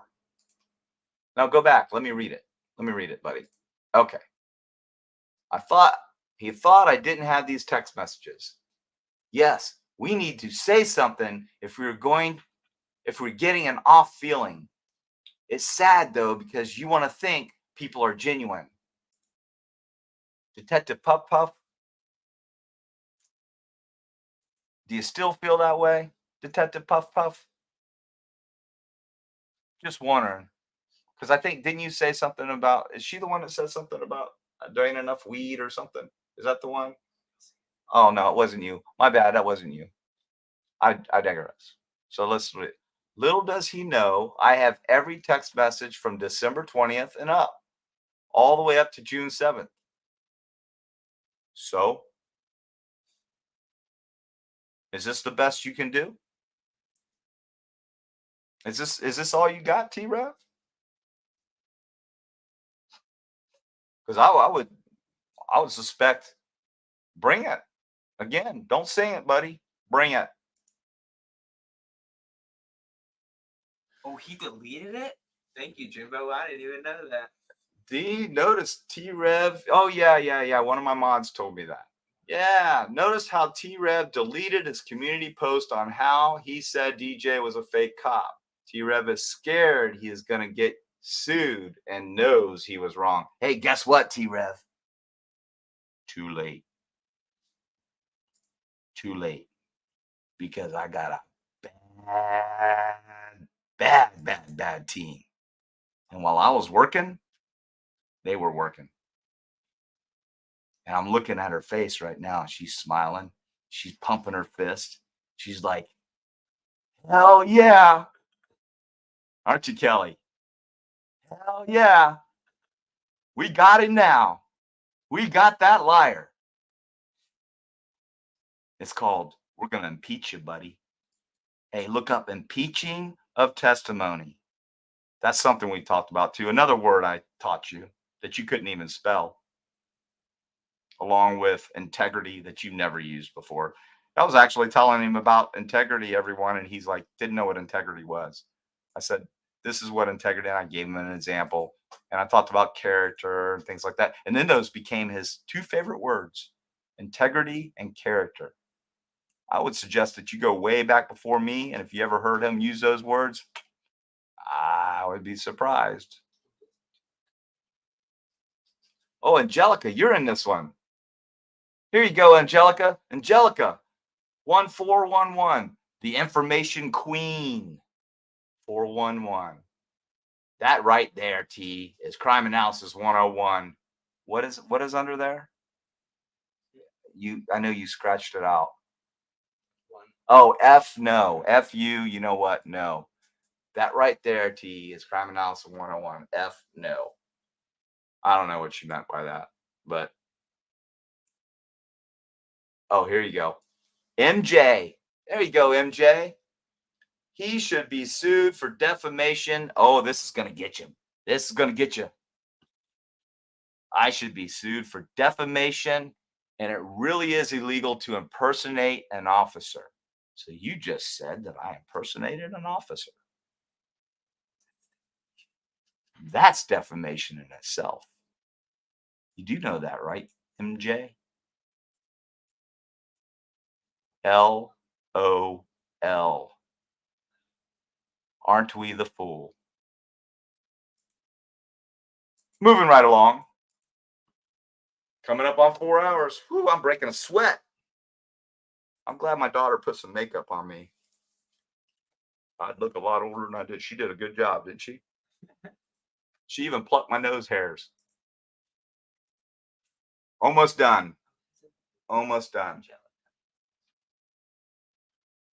Angelica, misinformation. That's not the story he told me when he worked in the private sector, paid much better. And burnout, as I remember, not daddy gave me a job and probably the only person, he wasn't a cop. The daddy I didn't have gave me a job. Honey, my daddy left my life when I was 2 years old. I never saw him again, but I did go to his funeral when he died. Shows what kind of man I am. So I don't know what you're leading to there. No, my daddy never gave me a job. I've worked hard my whole life. I worked 3 jobs to support my kids. And you know what? I delivered newspapers.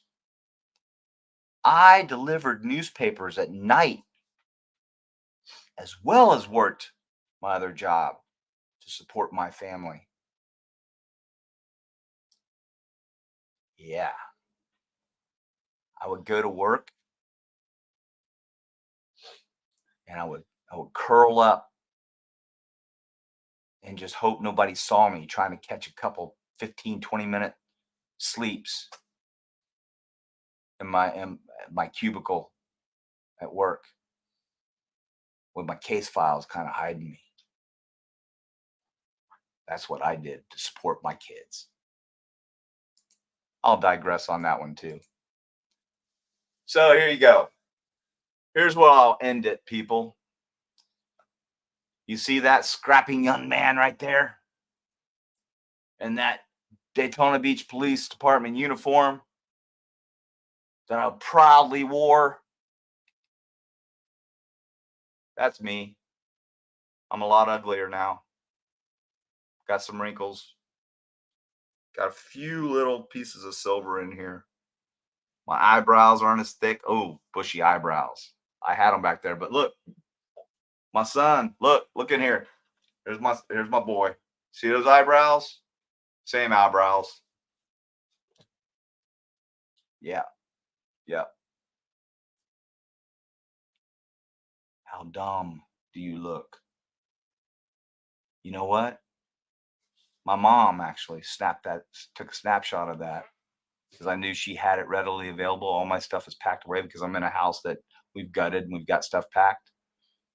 and I had my unis, but I didn't have any pictures right there available.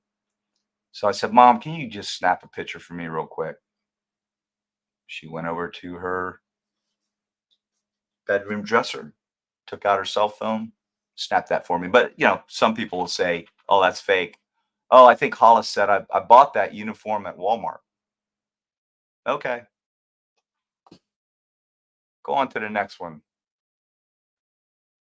And this one is me that I use for this picture. That's what I looked like kind of daily, going out and doing investigations in a suit and tie. That's me wearing a suit. Yeah, that's me. Those pearly whites. A little bit younger. I was about 10 years ago. But here's the big one. Here's the one that I want you all to see. And T-Rev, I want you to see this and pay attention to the sign in the background. If you haven't already seen it, which I'm probably pretty sure you have. You see that right there? That's me too. Those are four of my good friends. That's a shirt I still have. That's me pointing to a sign that says T-Rev 757. Hey, yeah, that's a middle finger. That's not very Christian. I'm sorry. Sorry about that. God will forgive me. But you know what, T-Rev? Sit and spin, buddy. Sit and spin. And I'm not done with you, boy. I'm not done with you. I'm going to do everything I can to make sure that you don't do what you've done to not only somebody like me, but somebody like Angel Girl 1980 and anyone else who dares cross the great Napoleon T-Rev. We'll see how many subscribers actually have moral character, actually good people, parents.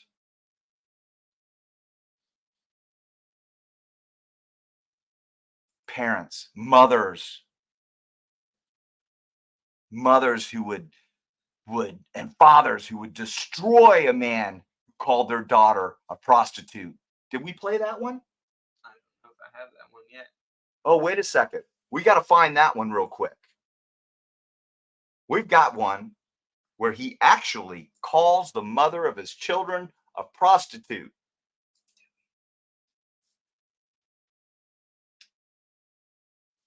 I've got files upon files upon files, everyone. And we're going on, 4 hours and 2 minutes, 4 hours and 3 minutes. I'm not going to make my son do this anymore. I'm going to slip him with 20. No, I'm going to give him $50. He's going to get $50 for helping me out tonight. That's right. It's a family affair. And then I'm going to beat him when I'm done. And I'm going to go down the hall and I'm going to beat my daughter. And then when my girlfriend gets here, because she's at a dinner for work, I'm going to beat her too. You people are pathetic, Rev Gang. You are a pathetic bunch of losers. Not all, but the ones who participated in this hit job, this lie. You're pathetic. You're disgusting. You should be ashamed of yourself. And for me to see 1 penny drop in that jar on his screen, I would hope people just go crazy over that, knowing what they know. Just today, I'm not done. I'm not done. And I offered T-Rev an opportunity. I posted it. I said, T-Rev, you can make this right. You can admit that you lied. You can admit that you twisted and manipulated a story about an innocent, very sick lady who, by the way, will be on this show and will have many, many, many, many things to say. And we'll have her actual caregiver, the nurse that takes care of her, who actually sent T-Rev through an attorney a message to cease and desist, had to be done. Oh yeah, it gets much deeper, everyone. He knows that's coming. So he brought it up again the other day. And then he brought Todd onto his show. Todd, you better email me, buddy, because I'm coming for you too. I promise you. With that, everyone, I want to say God bless everyone. God bless America. Do the right thing. Denounce T-Rev and his gang.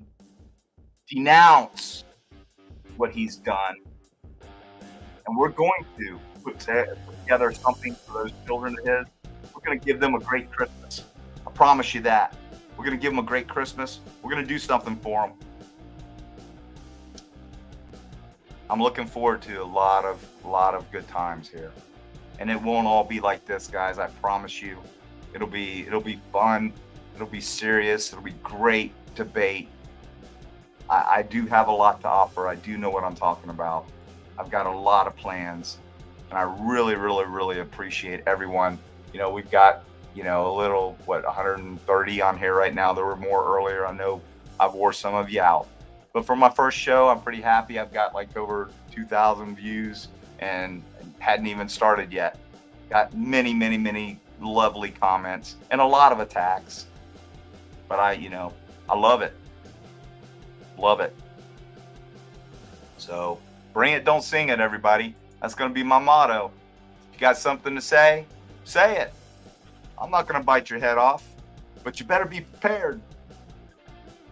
Don't bring me some BS. You better be prepared. You better do your homework. Oh, here's a tidbit for Angel Girl's haters. Her caregiver sent a report for elder abuse. Kelly, great info. Hey, why don't you? All right. Great info. So, more to come on that. Remember, my team. Woo I got a team. And they are some bulldogs, and they're great investigators. I'll tell you what. I'd sign them up. I'd recruit them in a heartbeat, put them through the academy, get them in there, get them, you know, I'd give them a badge. Love y'all. Good night. And remember, we're going to right some wrongs before we delve into too much more. We're going to get into crime. Don't get me wrong. We're going to right a few wrongs before we get into that stuff. There's plenty out there. There's nothing happening on the Kohlberger case, but we do have some great stuff to talk about. There's two, not one, two serial killers that were just apprehended that we need to be talking about, that we should be talking about. And as far as BK goes, I want to know why he did it. I want people to put together some theories as to why he actually did it. That's what I want to hear about. Let's get into the psyche. I want y'all to think about that. It's a little homework if you want to do it. Think about the why a person would do something like that. I'm not saying allegedly he did this. I'm not saying he did it. I'm just saying allegedly. I think he did it. And it's okay for me to think that way. And yeah, he's innocent until proven guilty, 100%. I think he's guilty. I'm allowed to think that, just like anyone else is allowed to think he's not guilty until proven innocent or until proven guilty. I think he's guilty. It's okay to think that. And it's okay to think the opposite. That's what we're going to talk about on this show. Look forward to having you back. God bless. Good night. And say, hey, real quick.